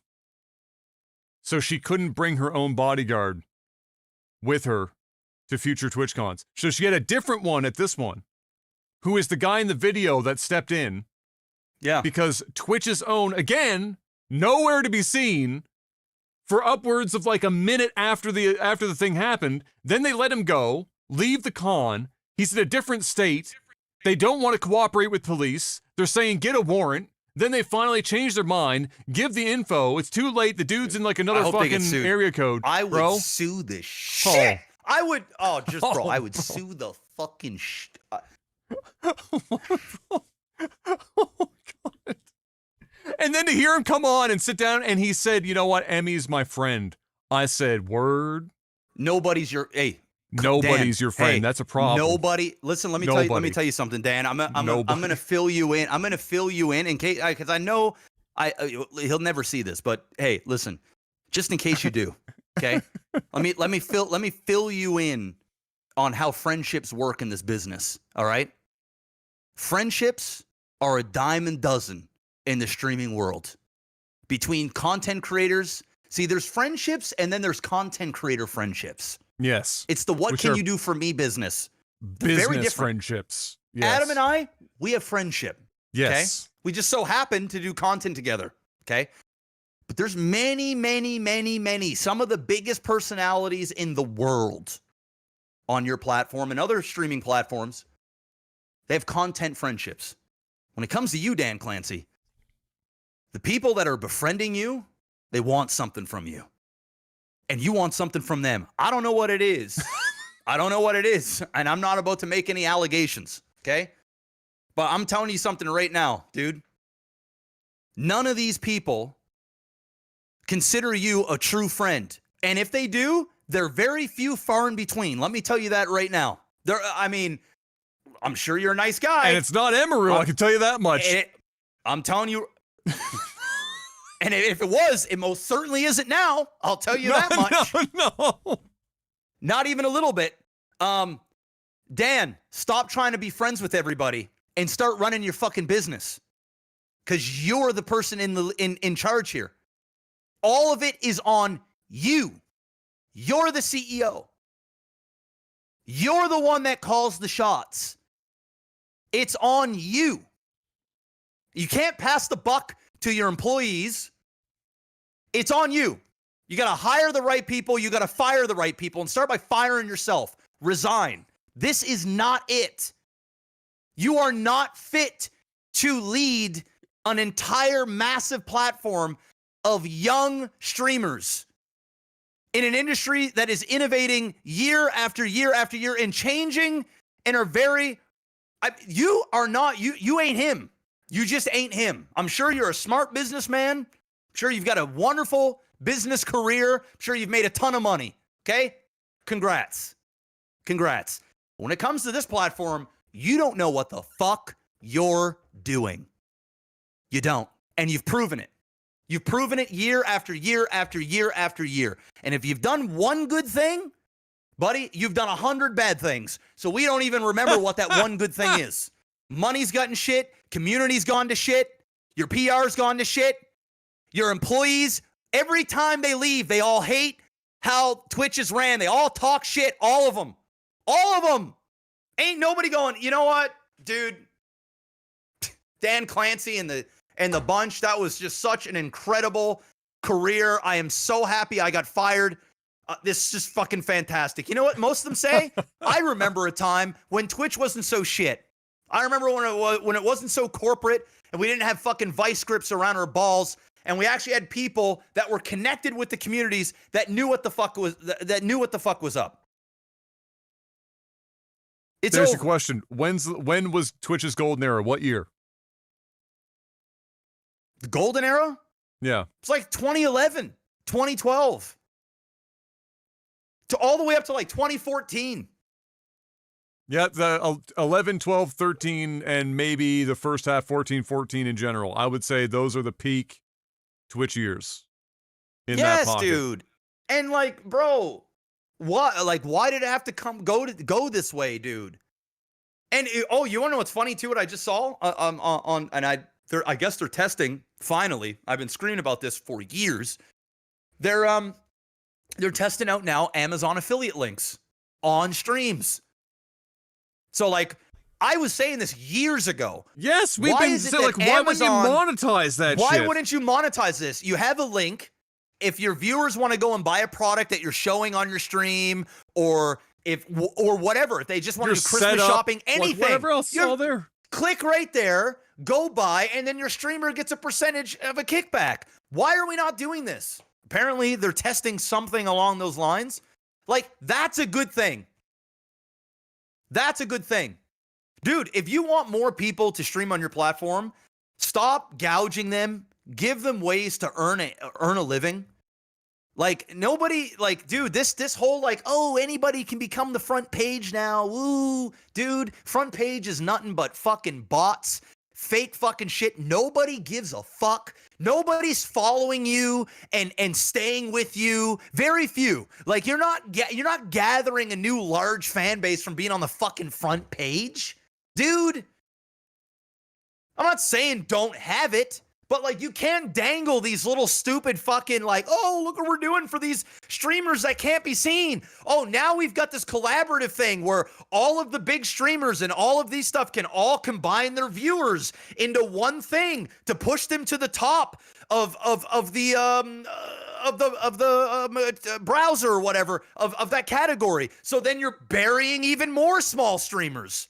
Dude, what are you guys doing? Stop.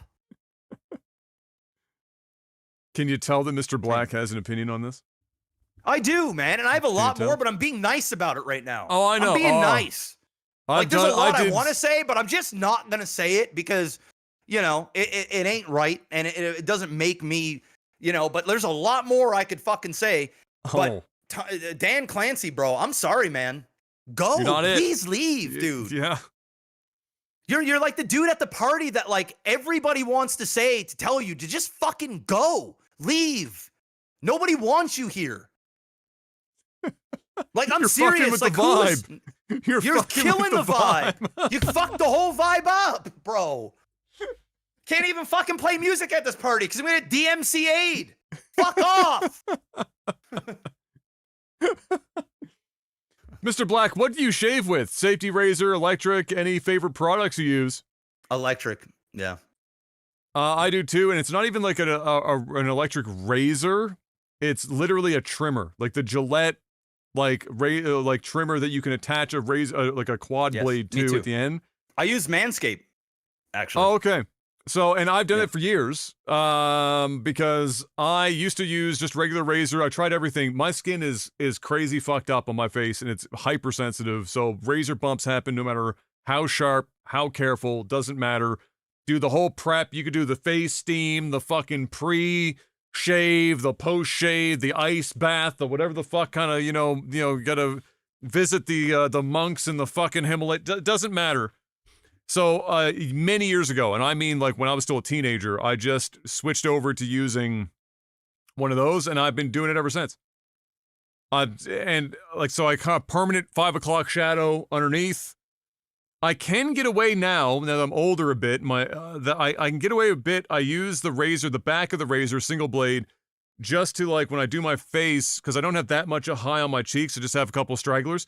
I can use it to just clip those back so that they take longer to come in.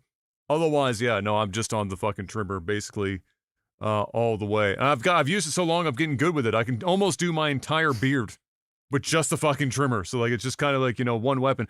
And I'll give credit to Gillette. My first one lasted me until like 3 years ago. So it was almost like, it was like a 10+ year one little trimmer to rule them all. So shout outs to that one.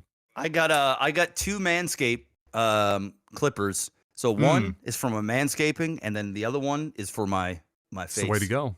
It's the way to go. Joshua, we're going to power through some here because Mr. Black doesn't have much time. One of the biggest female streamers was sexually... Oh, we just talked about that. Is TwitchCon falling even further? Yes. Will ITV go to TwitchCon? Fuck no. Hell no. I haven't been to a TwitchCon since 2016, dude. I haven't gone to one. The fuck out. Dude, I checked the fuck out. Like, back then when Twitch was fucking cool, bro, they, and this was when Clancy wasn't even in the picture. So, of course, it was a better time. They had me part of like a big Twitch event in the, I think it was Dodger Stadium or something, somewhere. It was in San Diego. You were there. You were there. I did a thing with Intel. With Intel, and I was in like this thing. We had this big event, and like, dude, they paid for my flights. I was paid to like show up and film and do that sort of stuff. I got to do a signing with Summit, actually, because he was part of Corsair at the time. That's how you first met Summit in person, wasn't it? That was when I first, it was like the first time I met Summit. I had a great time, right? And I was a much bigger streamer back then too, so like I get it. But like at the same time, like that was when it was fun. Like when there wasn't this shit going on. Now, creators, we got to pay like fucking like $300 for a 3-day TwitchCon pass, and like if we're lucky, we can get into like the partner little area where they like serve you I don't even know what they serve now. I mean, back in the day, they used to have like a little buffet and stuff. I don't even know if they do that anymore.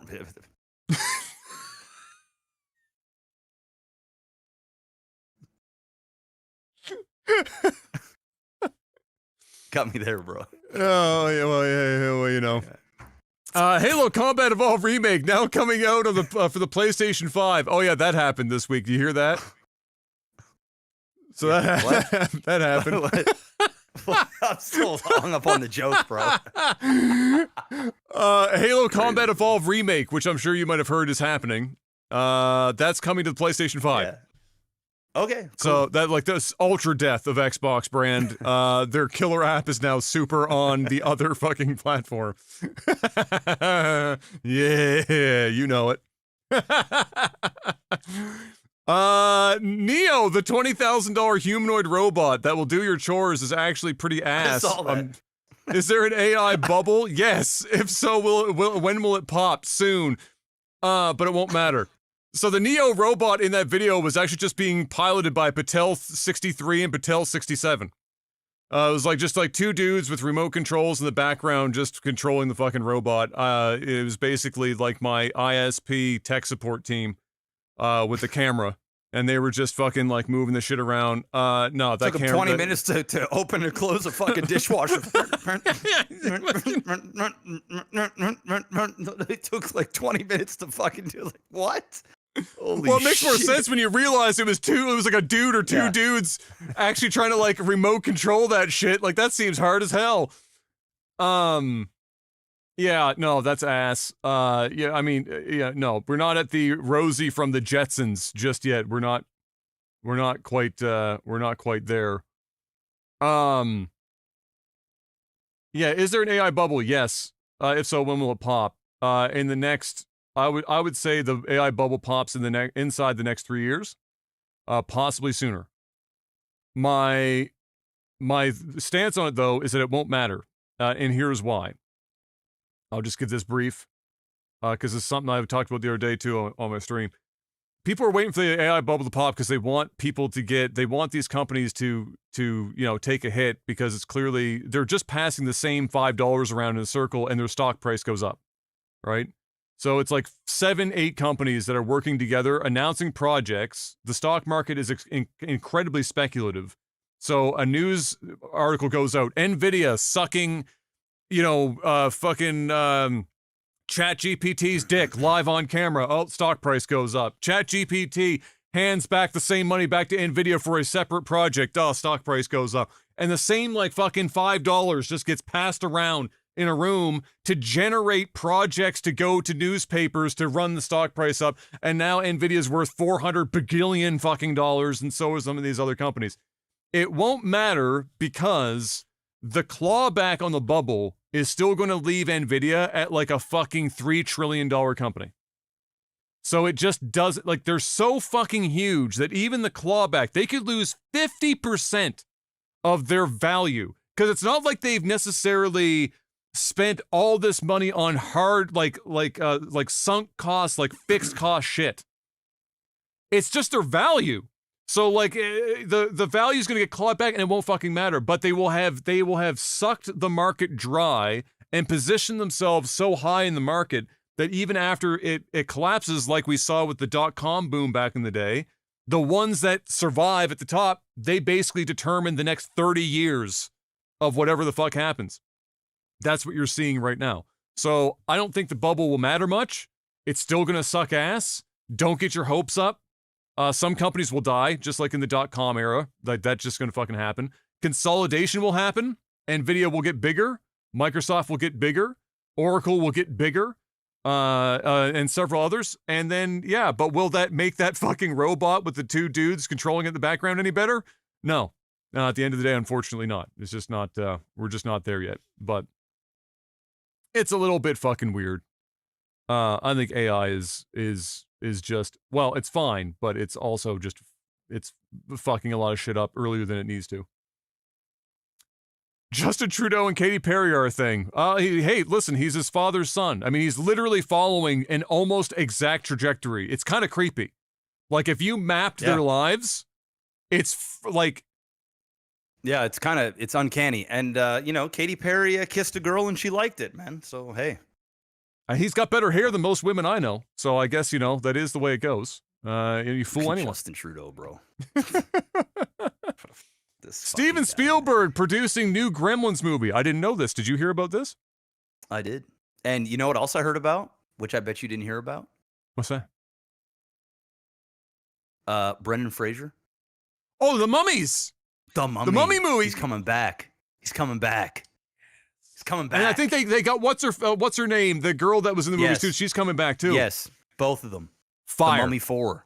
I don't know if they're gonna call it Mummy 4 or they're just gonna call it The Mummy and I don't know, but God, I hope they at least do well with that one film. Just one. Give me one good one. Don't fuck it up. I think they got the Scream 5 director on this. I'm not sure. But I think Brendan Fraser puts asses in the seats for a blockbuster, man. I think this movie does well. I do. The Renaissance continues. God bless him. And he's got that other movie in November coming out that I talked about ages ago, where he's in Japan, basically being paid to act as a family member or whatever the fuck it is. Remember? I don't remember the name of the movie, but that's coming out in November. That looks kind of fucking fire too. So I'm looking at man. Give me some Brendan Fraser. That dude's a good dude. Quick moving through as fast as we can. Pulsating, ripe, developing titties. What changes to your diet had made the most positive impacts on your life? Well, for Jeff, that's an easy one. The stuff that stopped his stomach from exploding. Yeah. I just have IBS and just digestion issues if I'm eating the wrong thing. So it's still a struggle from time to time. I have flare-ups, but right now I feel great. What was the biggest one? If you had to pick one thing that made the biggest, there's lots of things that gluten. affect you. Was it gluten? Was the big and dairy? One? Yeah, gluten and dairy. If I had a Subway sandwich with all that gluten, bro, you're cooked. I have the shits. It's not pretty. Gluten, then so lactose. Just if I have a lot of it, I can have a small amount. I'm fine. Yeah. I might get a little gassy. I might fart a little bit or burp a little bit, but but it's not the runs I'm okay. or some shit. Exactly. But if I'm fucking if I had a large ice cream, if I had a milkshake, bro. Game. Bro, you used to do that when we were kids. You were bad on the milkshake. Yes, and I would have the shits every time. You know what I mean? So, I think what it was is I've always kind of had these issues, but I was just young enough that I just kind of dealt with it and really, you know what I mean? But then I got a certain age and then my body's like, whoa, don't do this. So yeah, gluten, dairy. Those are the two big ones. Garlic and onions. They mess with me now. But yeah, those are the main ones. And the things that, what's helped is when I'm not eating as much gluten, as much carbs, I'm not, I don't gain as much weight. So, and I mean, to be fair, I probably only eat 2,000 to 2,500 calories a day. I'll have the odd day where I'll indulge in something and it'll be a bit more. But for the most part, I'm right around 2,500. So I don't even eat enough to really gain enough weight, and I'm in the gym a few days a week, so I'm still active, and so my weight has just been very sort of consistent. If anything, I kind of drop weight and I'm man, I have to fucking eat a little bit more because I'm just not eating enough. And then when you have dietary problems or stomach issues, you feel bloated and gross. Yeah. So you don't even want to eat food anyway. That's the last thing you want to do is put food in your stomach. 100%. So yeah. But yeah, that's just been it. And it's been a journey. I've got an appointment next month with an osteopath. To help out. I've done the dietitian stuff. I've been in and out of doctors. I've gotten scans and fucking blood work. And so we've moved on to osteopaths. Yeah, I'm going to try an osteopath and that specialize in IBS and digestive, sort of gut health. Yeah. Because that's what it is. And I think too, and they're going to test me for this. I think I have SIBO as well. Oh, okay. But I mean, I don't know. I have pretty much all of the symptoms. So I just get flare ups. It's just been it's been a really the most challenging part of my life, to be honest, over the last several years. I get anxiety like just thinking about food, and like when I go out to eat, like even on our anniversary, like I didn't want to eat a lot of red meat, so I had something I normally wouldn't have, which then I didn't really enjoy, and then I kind of regret it not getting what I normally get. Like it's a thing, you know. When I travel, I have to like plan out, like, okay, like what can I eat, because I don't want to feel like shit for the whole trip. It's just like, it's just not fun. Like stomach discomfort is just shit. It's just not fun. Like I'd rather have like a sore back or like a bum knee or shoulder. You know what I mean? Like a little bit of pain, but like just this.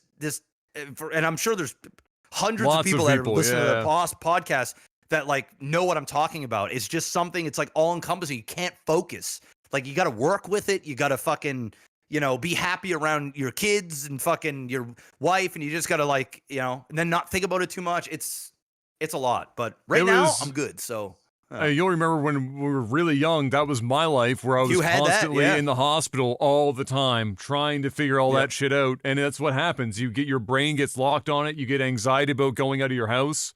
Not because of the event itself, but being away from home and being like, what if I end up getting sick, or like, what if I'm like fucked up? Correct. That shit, that cycle took me forever to break mentally. It fucking sucks. Like big diet thing for me.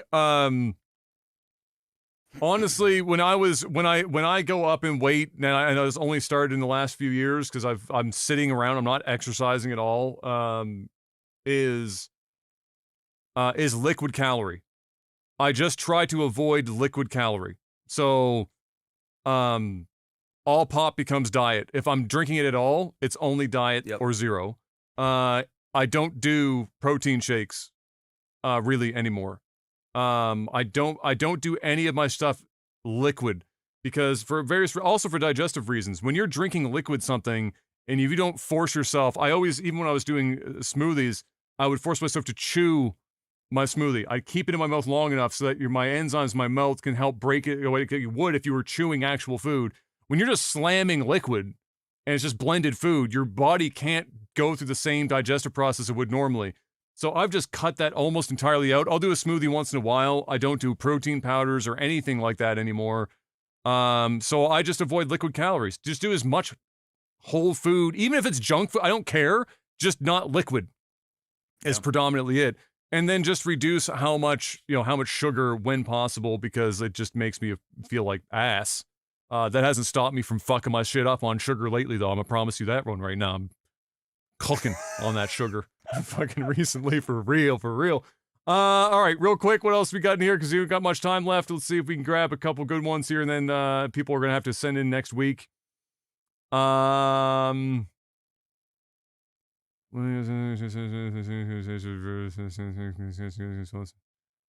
Oh, this is a good one. You might be able to help out with, Mr. Black. Zeus asks, can you suggest some games for the old Switch, so the original Switch, that I can play with my daughter? She's 8 years old. We've played Mario Kart and Mario Party. They did Mario Bros. Wonder, but she's not a real big, like, 3D games fan. Do you have any that you have had with Kai in the past that maybe might fit into that category?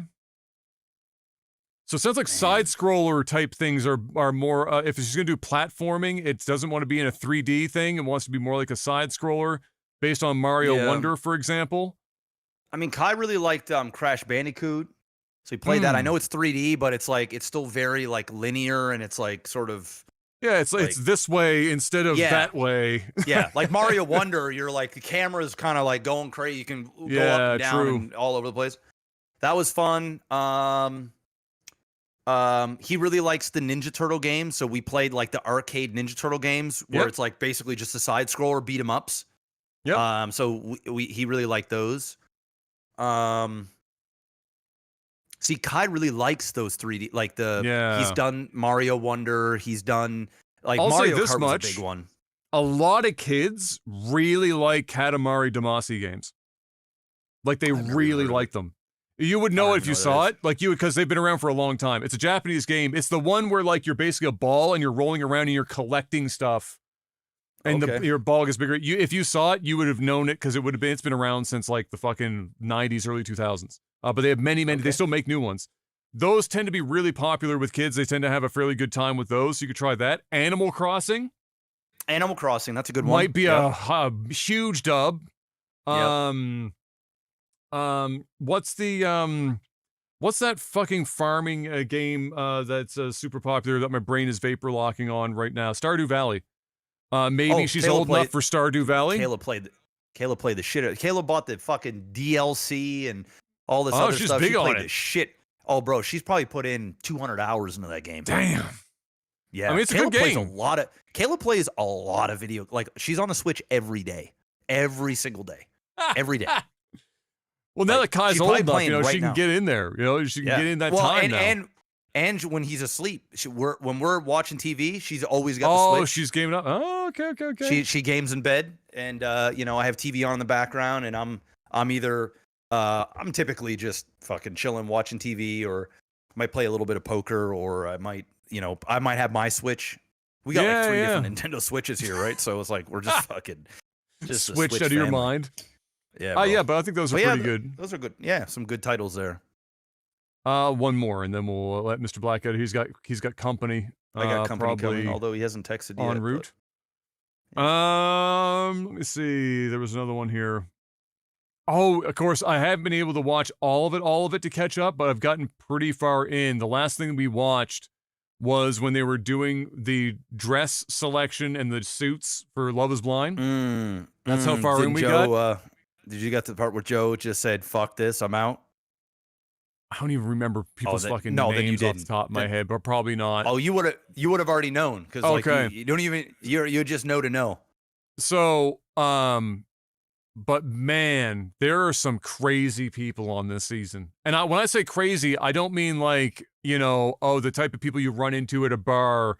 This isn't Love Island crazy. This is like this is like almost everyone on this show needs therapy. Yes. Yes. Like that's that level, that kind of crazy. It's about to get worse.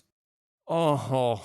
Yeah, it's about to get worse. If you didn't see Joe Nopin yet, it's about to get worse. Oh. Yeah. I did see Nick, because in that episode Nick bounces. Mm-hmm. And watching his at the time fiance try to like get him to stick around. I mean, apparently she's got a drinking problem. Apparently, like there was this is all alleged. I don't know if it's true or not, but there were photos of her with her jail photo essentially for DUIs. Oh, or really? Some shit. Yeah. Like a mug photo, a mugshot. So I mean, I don't know how true that is, or if this is like AI or somebody was memeing, but apparently, yeah, she's known to be a drinker, and even her on the reunion, bruh, little sauce. you could just, dude. You know who I think is a fucking drinking problem? Is his name Joe? Is Joe the one that like? At the first party where he drank so much, he was like, "I'm just gonna go back to the hotel." Yes, yeah, that was Joe. That dude freaks me out. I'm not even there dating the guy. He gives me the strangest fucking vibe. Dude, wait. I'm not going to spoil anything because you still got, but just wait till you see what comes, and then wait till you watch the reunion. Oh. That's it. Because the way I turned to M and I said, listen, there's only two scenarios here. They have done this man, the producers and the editing floor has done this man so fucking dirty. It is almost impossible to do a man dirtier than this. If they've cut out every ounce of context and made this guy look like he's a literal 24/7 blackout drunk, or he's a blackout drunk. Those are the only two scenarios here in which that could possibly, and I don't know which one it is yet, but I feel like maybe I'll be able to find out towards the end as to how that goes. But holy shit, dude. When you said that this season was full of some weird shit. It's a dumpster fire, but like it's entertaining. It's way better than the season before because it's just got entertaining vibes. But man, there's some fucking people that need some serious help, dude. It's all kinds of fucky. You know what I have been watching? Because we've been done that for like since the finale and shit came out. It's been a couple weeks. Bro, we've been watching The most wholesome dating show known to man. Love on the Spectrum? Yes. I've been watching. We just started We on already season watched 3. that ages ago, bro. I went right to season 3. Bro. I told you. And I get baked. Like I eat edibles, bro. Oh, and you can't do that shit, Dude, bro. You must be in I'm another like- world. I'm nothing but smiles the whole time, bro. I'm like, this is some of the funniest, most endearing, But it's so wholesome. most wholesome It's shit so fucking I've wholesome. ever fucking seen in my life. Yes, I Like, guess. it's so good. It's so good. It's so Yes. good. Like it's awkward at times. It's uncomfortable at times. Obviously. But like, yes, but like I get it, and I love that this is a show, and it's Oh my it's a God. nice. It's a different contrast from all of the dating shows Oh that Kale and my I God. watch all the time. Oh. It's a different level of entertainment. It's not the same type of entertainment. Like I end up rooting for these people. I'm like, come on, man, Yeah. like, you know. And you know, on the other ones, I'm like, I want to see the fucking disaster, right? I just want to Yes. see the drama and all this other stuff. But this is good stuff. And we started on season 3, so I'll probably end up watching the other couple of seasons. There's But, some I mean, returners. There's some that were on a couple of seasons, so like you might see I've a couple of noticed- familiar yeah, faces. I'm seeing people that were on previous seasons. But overall, I just think, you know, it's just Oh, such a good and show. thank fuck the producers didn't get too crazy with it, where they're like Yeah. where they're overworking it. Because I would have when I first saw it Where to they're watch it, I exploiting was them like, and "Em, stuff, should we like, watch yeah. this?" And she was like, not certain about it. And yeah. I was thinking, man, I don't know if I can handle watching a show where they're like, you know, they're forcing stuff or they're exploiting, you know, these people. But we gave it a test drive, and they're not. They're just kind of doing their thing, and it's a fire show. I've been recommending that for a while since we watched it. And it's like there's just no real drama. Like No, it's all other like, than the yeah, drama like of them some fighting their conflicts, like yes, their own conditions like, and stuff, right? Like their own autism. battles within themselves. Yeah, Like, you know, and you could, but like they're genuinely, for the most part, like they're happy people that they're trying, like, and they wear what I find is there's a couple of the people on there that wear their emotions all out. just on their face. Like they don't have the capacity to like lie or misdirect or sugarcoat. They're just unapologetically themselves. And it's just like, you get what you get. And there's something really nice about not having somebody that's calculated, that's trying to like create a narrative, or be somebody they're not. There's just something innocent about it, childlike about it. Yeah, well, it's because it full is grown, because it's exactly where it's like, and it reminded me so much of my cousin Coleus. That Yes, is like, yeah, you know, true. there was like one guy there that's like, oh my God. It's Coleus. Like that's Coleus. And like Coleus has never been diagnosed with autism and stuff, but like he most certainly, I mean, I'm not like he's actually, I've just told like now he's finally getting seriously tested, and he's good very for independent. him. Like his own place. He's at his own place. He's got like 2 different jobs. He's been working his whole life. But, you know, obviously there's challenges, right? Because he's just not. It's a spectrum you know, for a reason. Correct, right? Like he's in his early 40s, but it's almost like he's 13, right? 12 or 13 years old still. And he does might be adult like shit, but, Asperger. He might be like Asperger's or something instead. Like he might just be the communication part a little bit, and the reading people, and not necessarily being super but he's still far like, down. he's always quoting like cartoons and different things like that. It was like, So what's there his was one big guy, fixation? Does he have like one thing that he's really big on? Because most of them, you know, it's like they all have like the one thing. Yeah. Well, he watches a lot of like cartoons. Like he loves The Simpsons. He loves he's a big cartoon guy. Yeah, huge. Like, I mean, he knows every episode, all of the things, all of the time, right? And that's why we got along so much, like growing up, because because I was young. I'm younger than he is, right? Yes, of course. But anyway, it reminded me a lot of Coleus, and I saw like so much. I'm like, holy jeez, like this is okay. And the other thing that I really liked about it is the families. They're so supportive. Oh my God. And they're like every part of it is so wholesome. There's no like looking at them like they're a burden or they get treated lesser than. It's very like, I don't know if it's just for the cameras. Like most of them all seem like genuine people. It's just like it's just a good, make you feel good show. It's and true. I'm in for it. So yeah, we're watching that every night. I'll keep watching that probably over the next couple weeks till we watch all the episodes. And yeah, I've been really fucking with that. If you guys haven't watched, I know we talk about like a lot of trashy love stuff. That's a good one though. But this, I can recommend this is a great one, and it's educational. Like there's a lot of things I didn't really realize, and you know, it's I sympathize and I root for it. It's really great. It's a good show. Oh my god, is season 3 the one where like one of the guys goes speed dating? Yes. That was such a fucking fun Dude, episode. Dude, Him with the scorecard, being so careful nobody sees the score. Yeah, and he's doing this. Yeah, he's doing this to like hide his scores from people. I thought that was the fucking greatest thing I'd ever seen. There's one guy that like he's almost like he's funny as fuck, and he's always like quoting movie, and he realizes he's on a show. So like he starts to he's like okay, so we're going, you know, we're gonna do an intro, and I'm gonna do this, and like he'll go a single mom thing, too. Like it's that a single family, mom, single right? mom with Yes. 2 other siblings. Two other siblings, right? Yeah. And like the guy is such a funny dude, man. I'm like, I would hang out with this guy. Yes. And like when he's mad too, or when he's like upset or overstimulated, he's still like funny. Like it's like the way he sounds the same. He still sounds the same. There's no different octaves where like he's got a whole lot of inflection. Everything is right here the whole time. Yeah.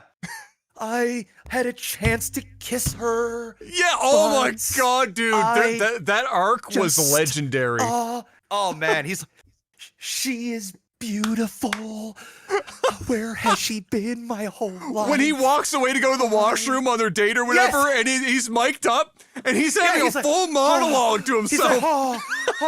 He's like, he's walking around. He's like, where can't the way the sun glistens off her hair. Yes, it's so good. She's like a Targaryen with her braids. I can't. And he's like, the protector of the realm. Yes. I'm like, dude, this guy is awesome. So anyway. He's a fucking god, dude. Yeah, that show is incredible. Absolute stud. Yeah. He kind of goes full Shakespearean.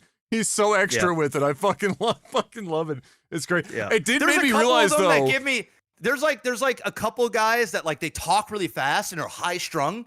And it makes me like, it puts me like, I'm like, holy, like I'm like, holy fuck. It's like, yeah. And it's like I'm like, holy jeez, you know, but you get used to it. But like at the same time, like I get nervous for them. I'm like, dude, I'm like, man, you're calm down. Just, you know, but that's part of the, But can you imagine what their brain must be like? If that's what they're getting out. I can't imagine. Holy shit. And that's why, like, when they've got like big collections, like people are walking around with dolls and different things. And the guy with white noise that he was like listening to, like white noise. He put his headphones on because like people were talking in the background, so it was like overstimulating him. It's like, man, it's and what's cool too is like a lot of them understand what they have. Yes, and they understand that the people that they're dating have something too, and they don't judge them for what they have. Well, like they understand, right? Because they understand the struggle. They may not be able to, be in a relationship with that person, but they don't attack them, or they don't talk shit like in their diary sessions, like to the camera. They're very like, they're like understanding, and they just get it. And like some of it is like it's a lot. Like it's like, oh my goodness. Like to some degree, like I was watching, I said to Emma, we just said childlike. And it's true, because like when you were a kid, like it was easier to get that invested and excited about something. Yes. It's rare to see an adult get that invested and excited about something. Like no filter, just let that shit go. So like the group that's like the train, they're big into trains, and they literally go to like physical locations of the train, and they're just jacked. They're fucking jacked about the fact that this specific train is going to go there. Dude. And they're just like, they have a whole fucking fan club for the train. Yes. I'm like, that's fire. I wish I could get that excited about some shit, but I just can't get excited about everything. They're like, oh my God, look at the ducks.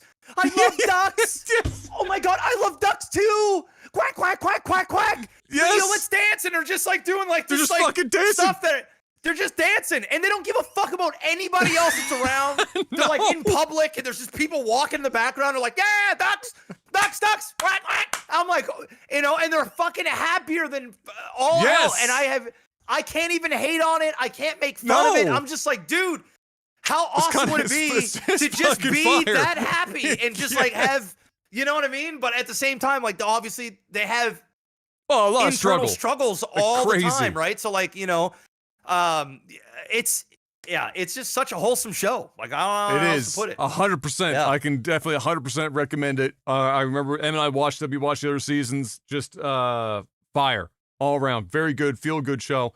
We'll let Mr. Black bounce. He's got some company coming. Hopefully you guys enjoyed this week's podcast. Fingers crossed we get 2 weeks in a row, and we'll see you guys next week. But you never know. The universe could say, hey, you and Em have a baby appointment. Well, the 13th, my son has an appointment. Yeah, so I got to drop my truck off in the morning, and then he has an appointment. I should be good, though.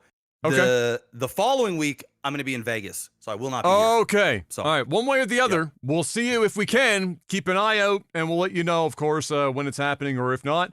And thank you once again, guys. Greatly appreciate it. Patreon.com/LikeTV if you want to financially support the podcast or the StarCraft. It's a great way to do both. If you're looking for any avenue just to support Like TV in general, it doesn't have to just be in any one place. You can pick and choose, and Patreon.com/LikeTV is a good place to do that. We'll see you guys soon. Stay safe out there, and until next time, peace. Peace.